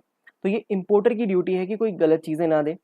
इम्पोर्टर अगर ये चीज़ें नहीं दे पा रहा, if he is unable to furnish the details, if for any reason importer is unable to furnish these details, he may request the custom officials to examine the goods in his presence to enable him to ascertain the necessary details for making a proper declaration in the bill of entry। क्या कह रहा है ये चीज़? अगर importer ये documents नहीं दे पा रहा है, उसके पास खुद इंफॉर्मेशन नहीं है, वो रिक्वेस्ट करेगा प्रॉपर ऑफिसर को कि मैं गुड्स को एक बार एग्जामिन कर लूँ, मैं देख लूँ, उसके बाद मैं डिटेल्स बना दूंगा, तो प्रॉपर ऑफिसर अलाउ कर सकता है। ऑल्टरनेट क्या प्रोसीजर है? He can seek permission to deposit the goods in a public bonded warehouse pending receipt of the necessary information and the supporting documents under section 49।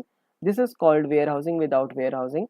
अगर importer कोई भी documents या information उसके पास है नहीं, हो सकता है उसने एक्सपोर्टर से मंगाई, ठीक है, उसके पास कंप्लीट इंफॉर्मेशन नहीं है, तो ऑल्टरनेटली वो क्या कर सकता है, उस सामान को, इंपोर्टेड गुड्स को थोड़े टाइम के लिए वेयर हाउस में रख सकता है।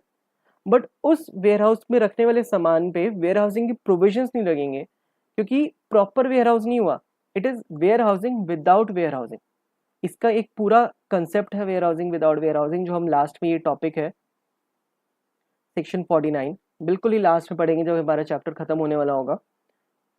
बस इतना समझ लो कि गुड्स की अगर इंफॉर्मेशन नहीं है तो वो वेयर हाउस में रख सकता है, इसको warehousing without warehousing कहेंगे, और उन गुड्स पे वेयर हाउसिंग की कोई भी प्रोविजंस एप्लीकेबल नहीं होंगे। फिर कहा जाता है filing of import bill of entry is not required for goods intended for transit और ट्रांसशिपमेंट। अगर गुड्स ट्रांजिट हो रहे हैं या ट्रांसशिप हो रहे हैं उसके लिए बिल ऑफ एंट्री नहीं लगेगा। ट्रांजिट ट्रांसशिपमेंट क्या होते हैं अलग से टॉपिक है, उसमें हम इसको समझेंगे। तो इससे हमारा बिल ऑफ एंट्री खत्म होता है। इस टॉपिक में जो मेन चीज़ें याद करने वाली है, एक तो है types of bill of entry, फिर है time limit of bill of entry, दो ही चीज़ें। फिर आते हैं एक्सपोर्ट के लिए। एक्सपोर्ट के लिए हमने देखा दो डॉक्यूमेंट्स लगते हैं, shipping bill, bill of export. यहाँ पे हमने लिखा भी है shipping bill, bill of export. कौन सा डॉक्यूमेंट लगता है किसके लिए, यहाँ पे बाइफिकेशन है। शिपिंग बिल लगता है फॉर वेसल और एयर, यानी कि अगर शिप से सामान आ रहा है या एरोप्लेन से आ रहा है तो शिपिंग बिल लगेगा, अगर व्हीकल से आ रहा है तो बिल ऑफ एक्सपोर्ट लगेगा। बट इम्पोर्टर के लिए तो कोई बाइफिकेशन थे ही नहीं। इंपोर्ट में तो सिर्फ एक BOE यानी कि बिल ऑफ एंट्री लगता है, और चाहे वो जिस मर्जी से आए, irrespective of the mode of conveyance. Import के केस में बिल ऑफ एंट्री एक ही डॉक्यूमेंट है, बट एक्सपोर्ट में मोड ऑफ कन्वेंस में बांटा गया है। अगर ये शिप समुंदर के रास्ते या हवा के रास्ते आता है, यानी कि वेसल और एयर से आता है, तो शिपिंग बिल, और अगर व्हीकल से, जमीन से आता है, ट्रेन से आता है, तो बिल ऑफ एक्सपोर्ट। इसको हम चार्ट पे लिख भी सकते हैं। शिपिंग बिल लगता है अपना एयर एंड वेसल, और बिल ऑफ एक्सपोर्ट लगता है for vehicle. Bill of entry तीनों के लिए लगता है, चाहे वो एयर हो, चाहे वो वेसल हो, एंड चाहे वो व्हीकल हो।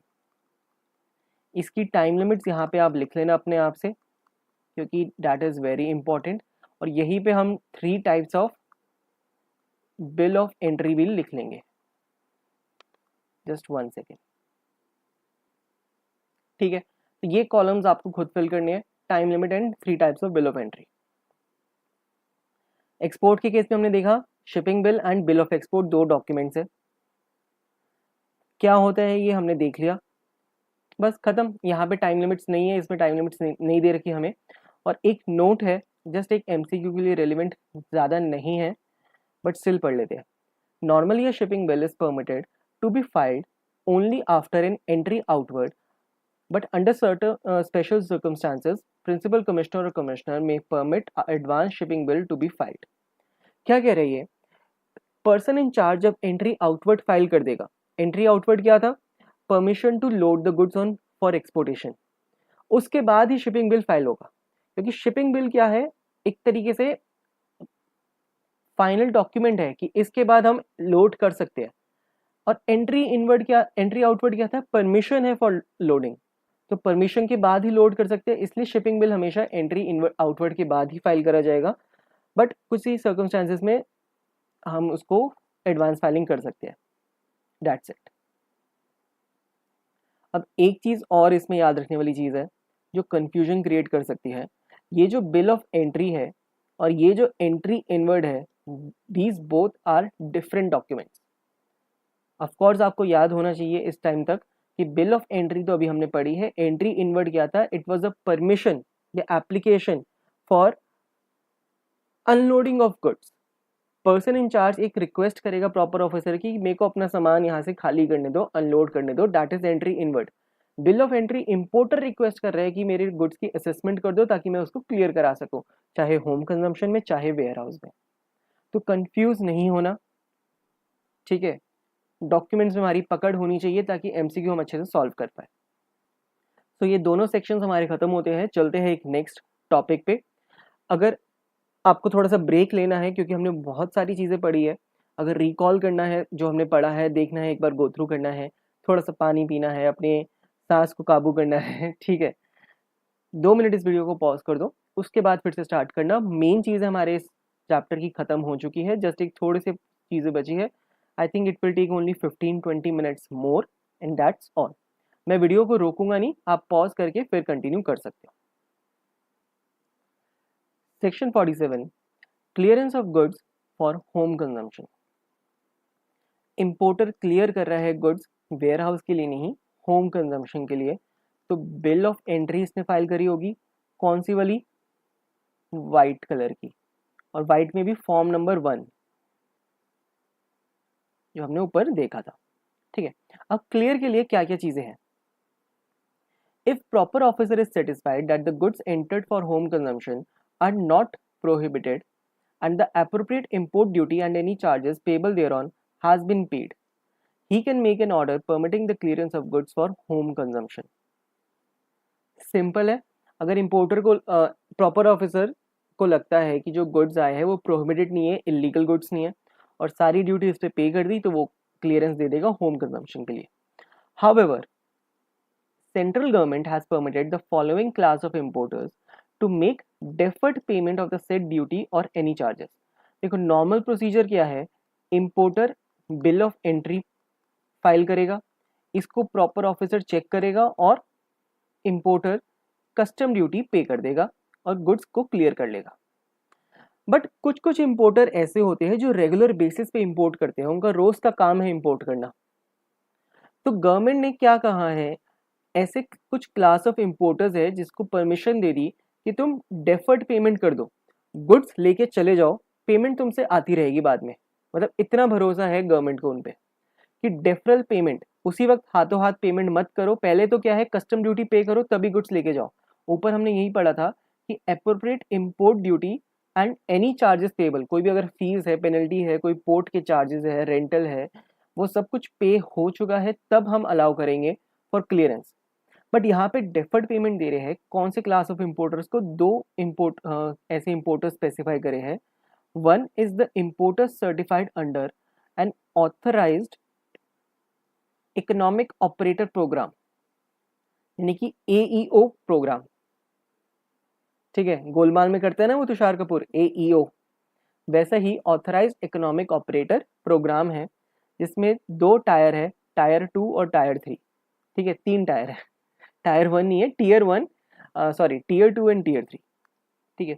ये जो चीज़ें हैं बस मैं याद हो जाए इसलिए थोड़ा सा एक फन एलिमेंट ऐड करने का ट्राई कर रहा हूँ, बाकी हम फोकस करेंगे एग्जाम पॉइंट ऑफ व्यू से।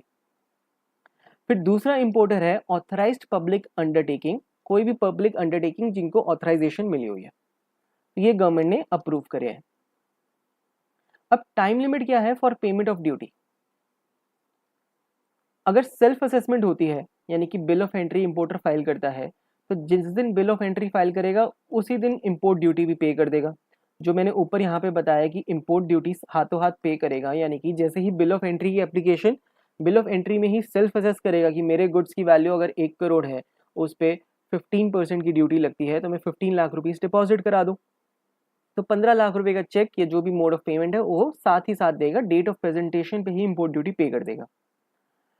अगर असेसमेंट, रीअसेसमेंट या प्रोविजनल असेसमेंट का केस है तो with in 1 day excluding holidays of receiving reassessed bill of entry, जब भी रीअसेस्ड बिल ऑफ एंट्री मिल जाएगी उसके एक दिन के अंदर अंदर पेमेंट कर दे अगर कोई और रीअसेसमेंट या असेसमेंट कर रहे हैं।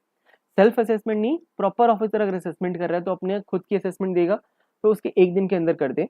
और यहाँ पे एक चीज ध्यान देने वाली है, यहाँ पे एक्सक्लूडिंग हॉलीडेज है। इससे पहले हमने एक जगह पढ़ा था इंक्लूडिंग हॉलीडेज। इंक्लूडिंग हॉलीडेज हमने कहाँ पढ़ा था मेरे को कमेंट्स में बताओ, मैं अब इसको रिकॉल नहीं कराऊंगा। अभी अभी हमने पढ़ा था, वहां पे इंक्लूडिंग हॉलीडेज का वर्ड लिखा था। अगर आंसर आता है अच्छी बात है, कमेंट्स में बताओ, नहीं आता तब भी फिर से देख के फिर कमेंट्स में बताओ कि क्या चीज है। ठीक है, आगे है डेफर्ड पेमेंट। डेफर्ड पेमेंट जिसको गवर्नमेंट ने अलाउ करा है, ये जो एईओ वाले हैं और ऑथराइज पब्लिक अंडरटेकिंग।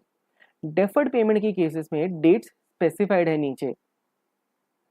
देखो, अगर महीने की 1 से 15 तारीख के बीच में सामान आता है, goods corresponding to bill of entry returned for the payment from 1st to 15th day of any month, तो due date of payment of duty inclusive of the period excluding holidays, यहाँ पे भी हॉलीडेज को exclude कर दिया है। कब देना है? 16th को दे दो, यानी 1 से लेके 15 तक के जो भी बिल ऑफ एंट्रीज है उसकी पेमेंट कर दो 16th को। डेफर कर दी ना। अगर नॉर्मल केस में अगर फर्स्ट को बिल ऑफ एंट्री फाइल करते तो फर्स्ट को ही पेमेंट करनी थी, अगर 5th को करते तो 5th को ही पेमेंट करनी थी। अब क्या कर रहा है, 1 से 15 दिन का एक साथ पे कर दो 16th को। अगर 16 day till the last day of the month other than March, March के महीने को छोड़ के, क्योंकि March is a financial year end, उसको छोड़ के कोई भी महीना अगर 16 से लेके मंथ एंड तक, यानी अगर 30th तक हो गया या 31st तक हो गया, फरवरी केस में 28 तक हो गया, तो पहली तारीख को पे कर दो। और मार्च के केस में 16 से लेके 31 तक, 31 मार्च को उसी दिन दे दो, मार्च के लास्ट में फाइनेंशियल ईयर एंड से पहले ही पे कर दो। ठीक है, तो ये डेट्स हमें याद करनी पड़ेगी। This is the time period for deferred payment. फिर कहा गया क्या कहते हैं, अगर डिफॉल्ट हो जाए ऊपर वाली पेमेंट पे, ये जो पेमेंट है जो 16 को करनी है, 1st को करनी है, 31 मार्च को, जो दो ऑथराइज्ड गवर्नमेंट ने करे हैं, जिनको गवर्नमेंट ने जिस पे भरोसा करा है, इस एईओ वाले पे और पब्लिक अंडरटेकिंग पे, अगर वो डिफॉल्ट कर दे, पेमेंट में ना दे पाए ड्यू डेट्स पे, more than once in 3 consecutive months, यानी कि 3 महीने में एक बार से ज्यादा उन्होंने डिफॉल्ट कर दिया, फर्स्ट डिफॉल्ट करा कोई बात नहीं, बट उससे ज्यादा कर दिया इन 3 कंसेक्यूटिव मंथ्स, लगातार 3 महीने में, ये डेफर्ड पेमेंट अलाउ नहीं करा जाएगा unless the duty with interest has been paid in full. Unless उस पर ड्यूटी और इंटरेस्ट पे कर दिया है उसके बाद ही अलाउ करा जाएगा। और इंटरेस्ट कितना है, 10 से लेके 36% के बीच में गवर्नमेंट डिसाइड कर सकती है। अभी के लिए गवर्नमेंट ने 15% का रेट डिसाइड कर रखा है, बट ये 15% हमें याद नहीं करना, क्योंकि स्टडी मैट में 15% दे ही नहीं रखा। अगर कोई क्वेश्चन आता है, अगर आरटीपी में एग्जाम में मैं देखूंगा, अगर कोई क्वेश्चन है जिसमें मतलब आईसीएनएस यूज कर रहा है 15% रेट, मैं आपको बता दूंगा। अदरवाइज ये 10 से 36% के बीच में, यानी मिनिमम 10%, मैक्सिमम 36% गवर्नमेंट कुछ भी रेट डिसाइड कर सकती है, चेंज होते रहते हैं। ठीक है, अगर ये रेट 15% तो है वैसे, जितनी मेरी नॉलेज में है, तो अगर ये चेंज होता है तो मैं कमेंट्स में बता दूंगा, अदरवाइज दिस इज 15% ओनली। फिर कहा जाता है mandatory electronic payment of duty. Custom duty mandatory हमें इलेक्ट्रॉनिक फॉर्म में पे करनी होगी। किसके लिए? अगर वो इम्पोर्टर एईओ वाला है या कोई भी इम्पोर्टर कस्टम ड्यूटी 10,000 या उससे ज़्यादा की पे कर रहा है पर बिल ऑफ एंट्री। एक बिल ऑफ एंट्री में जो कस्टम ड्यूटी है वो 10,000 और मोर है। अगर ऐसा है कि एक इम्पोर्टर है, उसके 3 बिल ऑफ एंट्री है और हर एक बिल ऑफ एंट्री की अमाउंट है लेट से 6,000 रुपीज, इसका एग्रीगेट कितना हो गया? 18,000। तो क्या इसको इलेक्ट्रॉनिक मैंडेटरी है पे करना? द आंसर इज नो, क्योंकि 3 अलग अलग बिल ऑफ एंट्री है और किसी भी एक बिल ऑफ एंट्री की पेमेंट 10,000 से ऊपर नहीं है।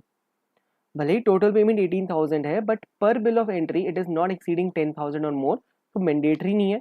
अगर लेट से एक की 16,000 होती और बाकी दो की 6,000 होती, तो ये जो 16,000 वाला है इस पे होती मैंडेटरी इलेक्ट्रॉनिक पेमेंट। 6,000 की किसी और मोड ऑफ पेमेंट से कर सकता है।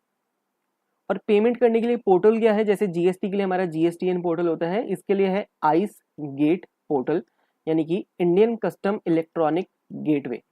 ICE क्या है? Indian custom electronic gateway. तो ये सारा कंसेप्ट था हमारा regarding to clearance of goods for home consumption, जिसमें हमने ये एक इंपॉर्टेंट पॉइंट है डेफर्ड पेमेंट वाला, जिसकी ड्यू डेट्स और वो सब हमें याद करनी होगी। अब आ जाते हैं एक्सपोर्ट के केस में clearance of goods for exportation. इसमें भी एक डुप्लीकेट सेक्शन है इसके लिए। क्या कहता है? If PO is satisfied that the goods are not prohibited and the exporter has paid the duty and any other charges, he passes order permitting clearance and loading of goods for exportation called let export order। क्या चीज़ है? अगर proper officer को लगता है वही चीज़ की goods prohibited नहीं है, इलीगल नहीं है, एक्सपोर्टर ने ड्यूटी पे कर दी, तो क्लियरेंस के लिए वो लोडिंग के लिए गुड्स अलाउ कर देगा और उसके लिए एक ऑर्डर पास करेगा जिसका नाम है लेट एक्सपोर्ट ऑर्डर। इस ऑर्डर को भी हमें नाम याद करना होगा, ठीक है। फिर कहाँ जाते हैं? CG में permit certain class of exporters to make a deferred payment of duty और any charges, in which case let export order can be ordered before duty is paid. अब इसमें कौन से एक्सपोर्टर्स है जिसको CG ने अलाउ करा है, वो हमारे सिलेबस में नहीं है तो हमें नहीं पढ़ना। फिर अगर exporters fail to pay the export duty by due date, he will have to pay interest till the range of 5 to 36%। वहां पे कितना था रेंज? 10 to 36%। ये देखो 10 to 36, यहाँ पे है 5 to 36। कहने मतलब ये पढ़ के हमें क्या सेंस आती है कि एक्सपोर्टेशन वाली चीज़ ज़्यादा इंपॉर्टेंट नहीं है, इंपोर्टेशन वाला ज़्यादा इंपॉर्टेंट है, क्योंकि वहाँ पे डिटेल ज़्यादा याद करने के लिए। अब हमारा ये टॉपिक भी खत्म होता है। अब क्या करते हैं? हम एक्सपोर्ट वाला एक बार पूरा डॉक्यूमेंट गो थ्रू करते हैं। एक्सपोर्ट में जो जो चीज़ें रहती है एक्सपोर्टेशन को ख़त्म करते हैं और उसके बाद हम इंपोर्टेशन में जो रिमेनिंग चीज़ें उसको ख़त्म करेंगे। अब चैप्टर और पॉइंट ख़त्म करने पे आते हैं, ठीक है। तो एक्सपोर्टेशन में हमारा हो गया, जो जो हो गया वो टिक हो गया। एक चीज़ यहाँ पढ़ते हैं, सेक्शन नंबर 40 कहता है export goods not to be loaded unless duly passed by proper officer. Export goods ship पे लोड तब तक नहीं होंगे जब तक प्रॉपर ऑफिसर उसे पास कर दे। क्या कहता है ये? The person in charge of a conveyance, conveyance मतलब ऑल कन्वेंस, चाहे वो वेसल हो, चाहे वो एयरक्राफ्ट हो, चाहे वो व्हीकल हो, तीनों कन्वेंस की बात कर रहा है। The person in charge of the convince shall permit the loading of export goods only if they are accompanied by the following documents। अभी तक हमने एक्सपोर्ट में जो जो डॉक्यूमेंट्स पढ़े उसी के बारे में बात कर रहे हैं कि कौन कौन से डॉक्यूमेंट्स होने चाहिए कि पर्सन इन चार्ज अलाउ कर दे कि मेरे कन्वेंस में आके तुम अपना गुड्स रख लो। अगर in case of goods, export goods other than baggage and mail bags, goods shall be accompanied by a shipping bill या bill of export. Shipping bill होता है अपना वेसल या एयरक्राफ्ट के लिए, बिल ऑफ एक्सपोर्ट होता है अपना व्हीकल के लिए, दोनों चीज़ें हम पढ़ चुके हैं। या bill of transshipment for transshipment of goods all duly pass bye proper officer. Bill of transshipment हमारा एक ट्रांजिट और ट्रांसशिपमेंट का अलग से एक टॉपिक है, उसमें हम देख लेंगे, बट इतना हमें पता है कि बिल ऑफ ट्रांसशिपमेंट भी होना चाहिए एक्सपोर्ट के केस में। अगर बैगेज और मेल बैग्स है, they should be permitted by proper officer for export. इतना रेलिवेंट नहीं है, बस एक हमने रीडिंग दे ली, नोट्स में है तो उसको कवर करेंगे।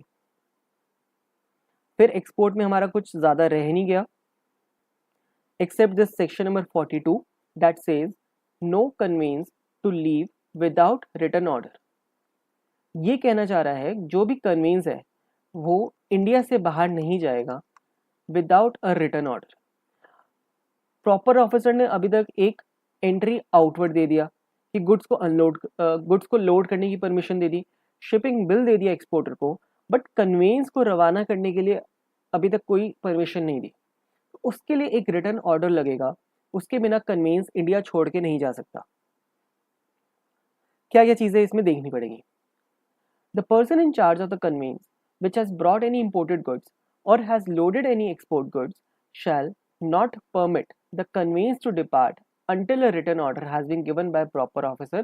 तो पर्सन इन चार्ज ऐसा ना हो कि पायलट उड़ा के ले जाए, नहीं लेके जा सकता। ये ट्रक वाला नहीं कह सकता कि मैं निकला गड्डी लेके, नहीं निकल सकता अपनी गड्डी लेके जब तक एक प्रॉपर ऑफिसर अपना रिटर्न ऑर्डर नहीं दे सकता, ठीक है। अब प्रॉपर ऑफिसर ये ऑर्डर तब तक नहीं देगा, no order shall be given until and unless the person in charge of the conveyance has answered the questions which proper officer has asked to him।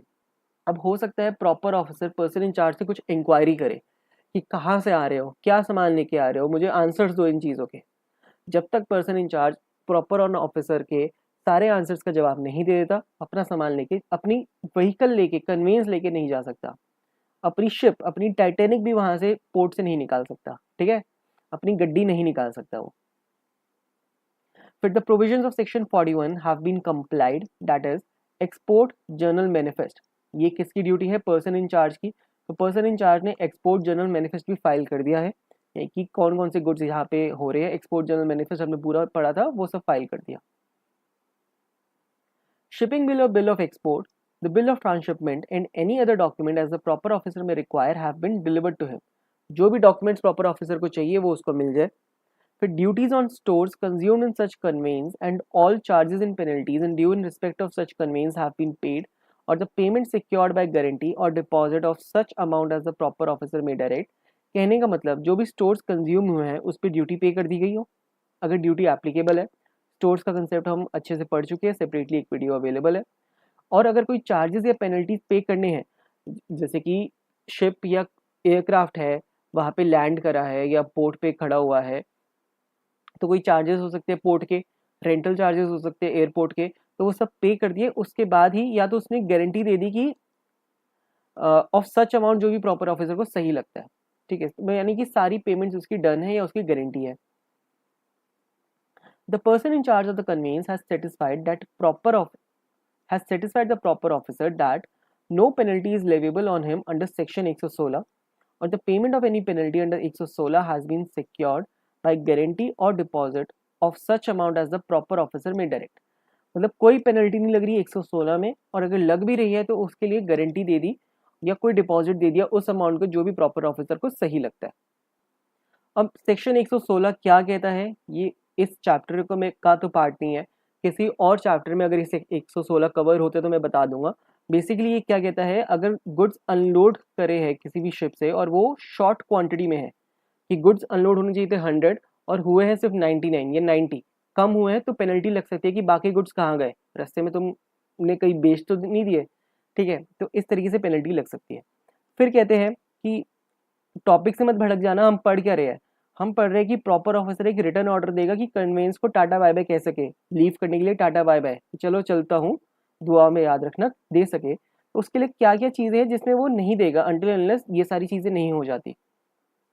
Last point, in any case where any export goods have been loaded without payment of export duty or in contravention of the provisions of this act or any other law for the timing in force in relation to the export of goods, such goods have been unloaded।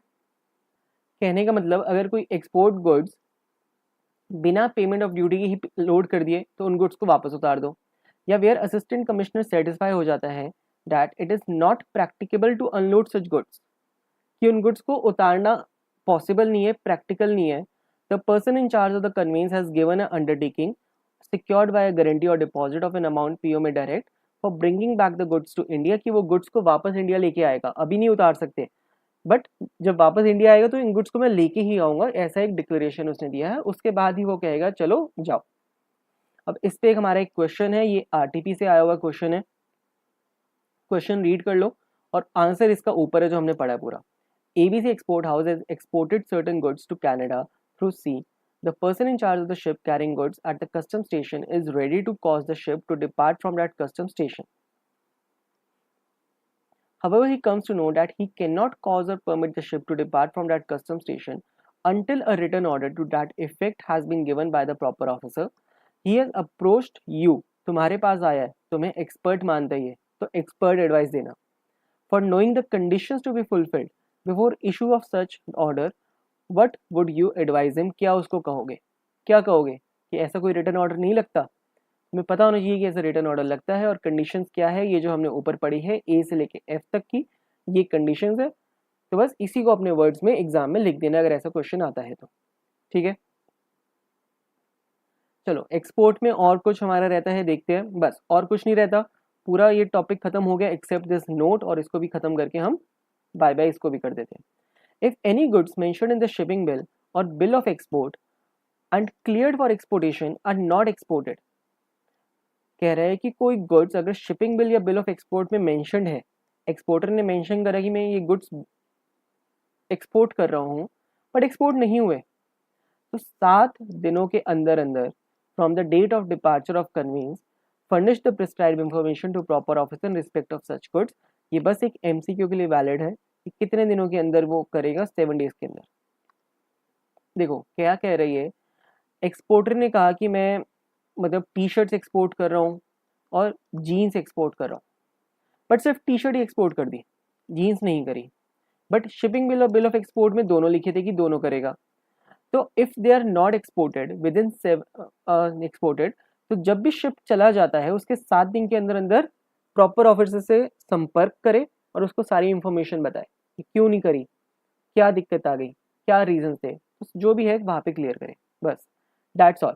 Export procedure हमारा खत्म होता है, ठीक है। अब import में भी जो चीजें रह गई हम उसको कवर करने की ट्राई करते हैं। अब छोटी छोटी चीजें हैं, फटाफट करते चलेंगे। Procedure for disposal of goods not clear.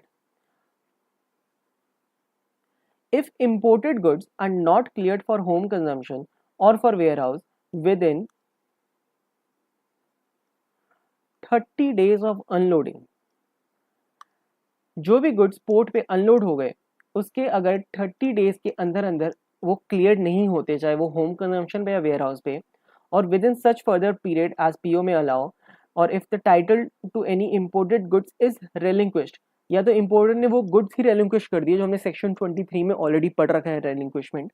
Custodian of the goods is permitted, जो कस्टोडियन है वो परमिट उसको अलाउड है with the approval of the custom department यानी कि proper officer, and after giving notice to importer, importer को भी notice देगा to sell the goods by auction, उन गुड्स को बेच दो।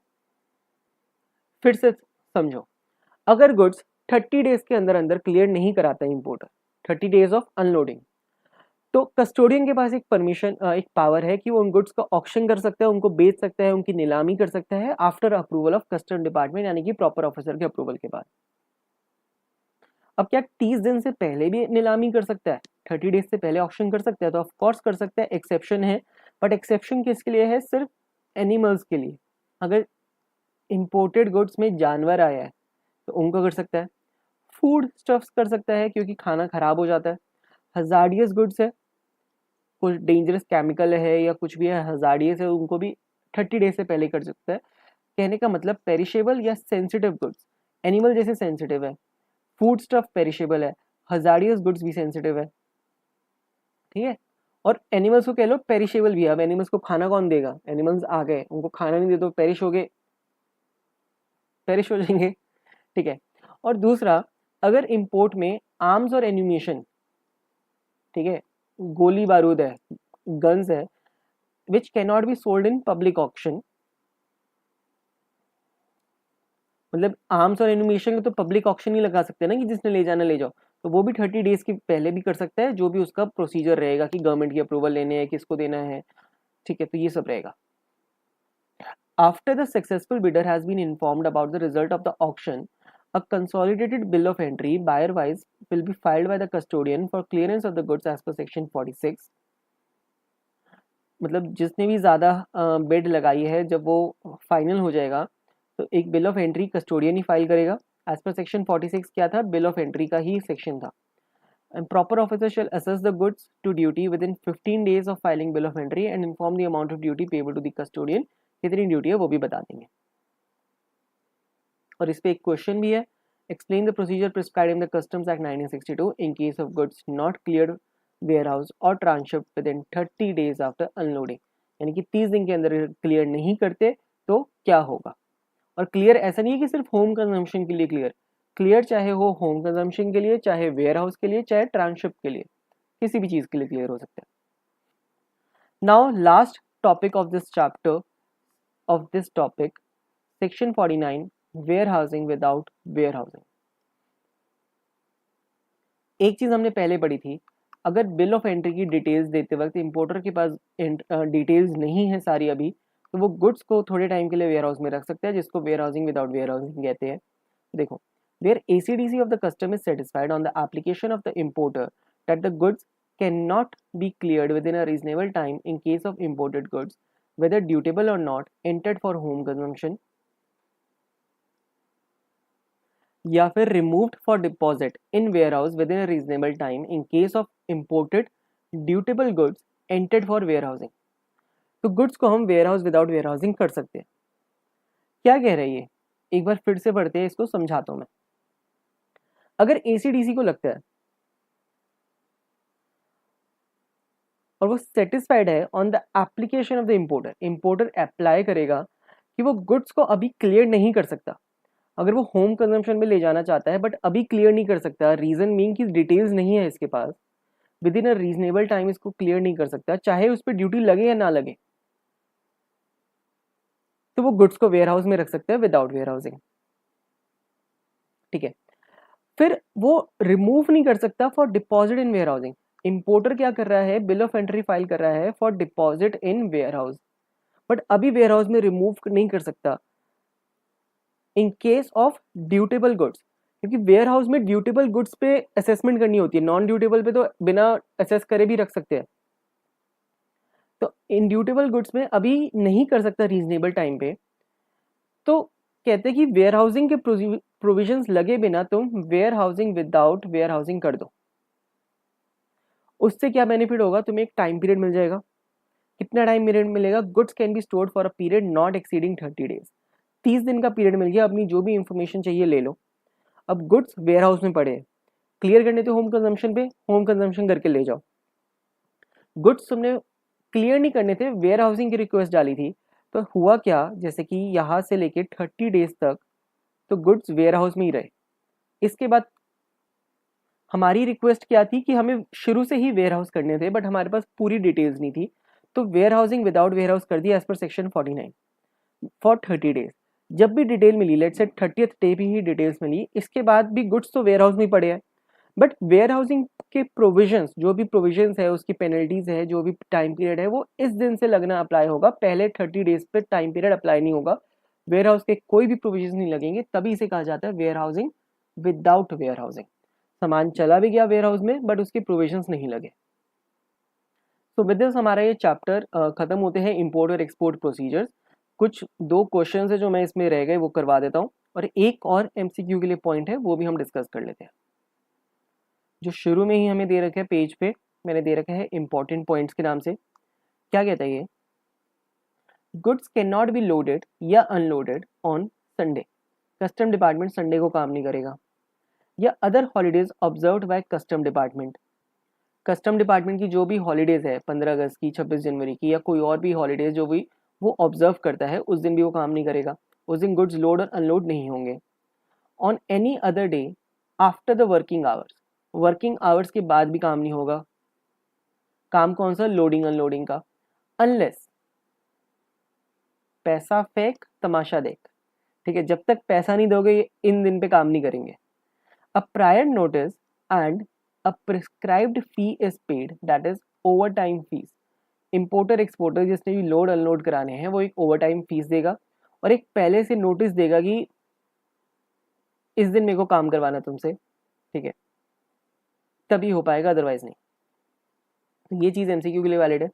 Then the proper officer can board at any time any conveyance carrying import export goods and can remain on such conveyance for as long as he considers necessary।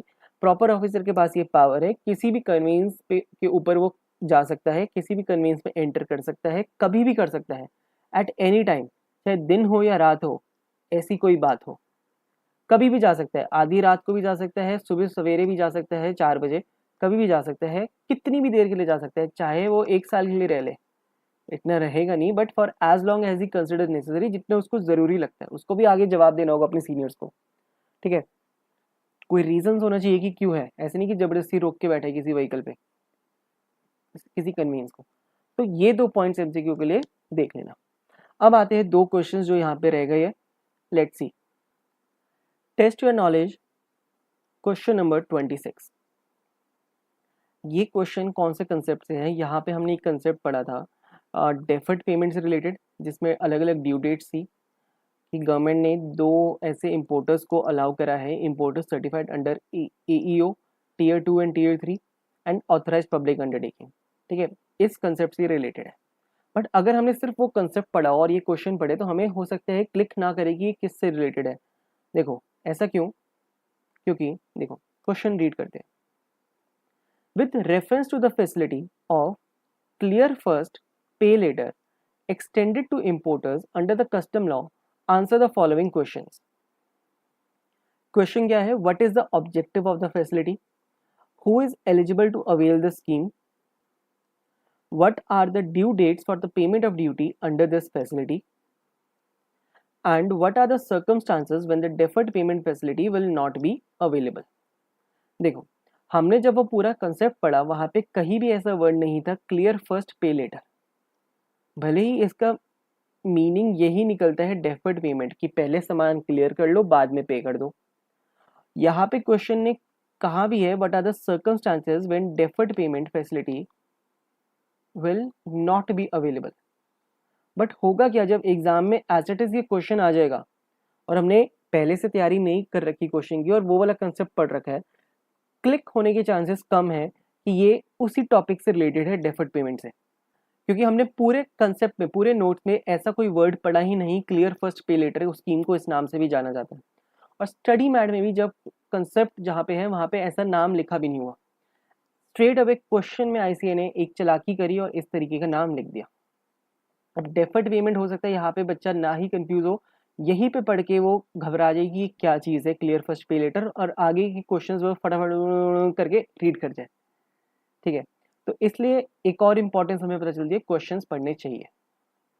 चलो, अब तो ये पता चल गया एक तो डेफर्ड पेमेंट से और ये क्लियर फर्स्ट पे लेटर उसी से है, क्योंकि इसकी जब हम आंसर पढ़ेंगे पता चल जाएगा TYQ 26 उसी से रिलेट करता है। तो सबसे पहला है व्हाट इज द ऑब्जेक्टिव, क्या है इस फैसिलिटी का, ये भी हमारे नोट्स में नहीं था तो इसको हम लास्ट में पढ़ेंगे। Who is eligible to avail the scheme, ये था एक तो ऑथराइज्ड पब्लिक अंडरटेकिंग और ऑथराइज्ड AEO, ऑथराइज्ड मैं भी भूल गया फुल फॉर्म क्या थी, इकोनॉमिक ऑपरेटर। ठीक है, Tier 2 एंड Tier 3 और authorised public undertaking, these are two eligible person. Due dates क्या है, अगर 1 से लेके 15 तक होता है तो 16 तक पेमेंट कर दो, 16 से लेके एंड ऑफ द मंथ होता है एक्सेप्ट मार्च तो फर्स्ट को कर दो, और 16 से लेके 31 मार्च तक तो 31 मार्च। तो due dates for this payment are refer above, ऊपर जो टेबल था उसी को रेफर करेंगे हम, ये रहा। 16 को कर दो अगर 1 से 15 है, 1 कर दो अगर 16 से लेके किसी भी महीने अदर दिन मार्च, और 31 ऑफ मार्च तक 31 मार्च। ओके, फिर है what are the circumstances when deferred payment will not be available. अब इसमें भी चीजें यहाँ पे थोड़ी सी डिटेल्ड है, उसको रीड करते हैं।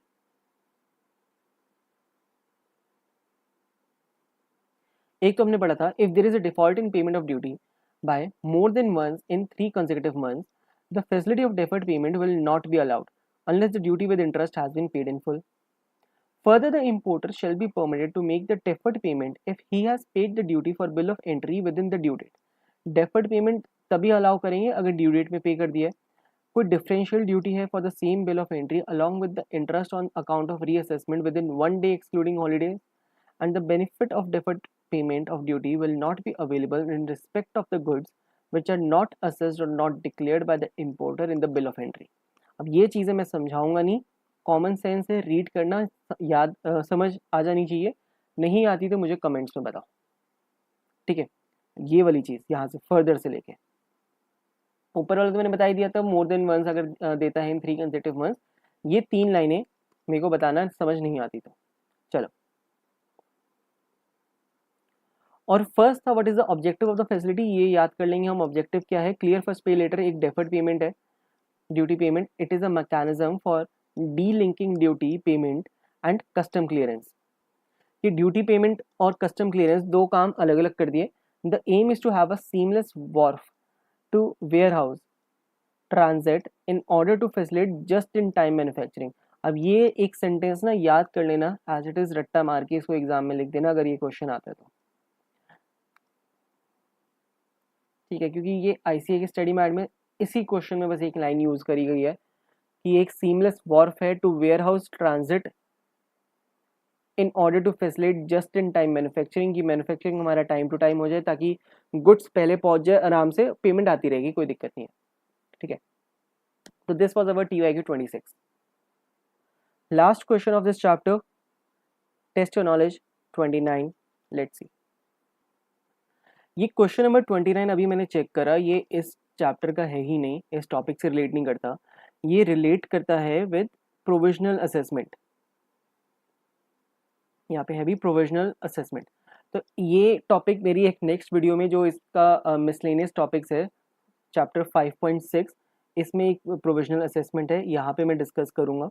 तो इस क्वेश्चन को हम तभी देखेंगे। तो इस TY के 29 अभी के लिए हमारा पेंडिंग है, जब नेक्स्ट वीडियो में इसको कवर हो जाएगा। क्वेश्चन अच्छा है, इसमें कैलकुलेशंस है, तो इसको हम करेंगे ज़रूर, ठीक है।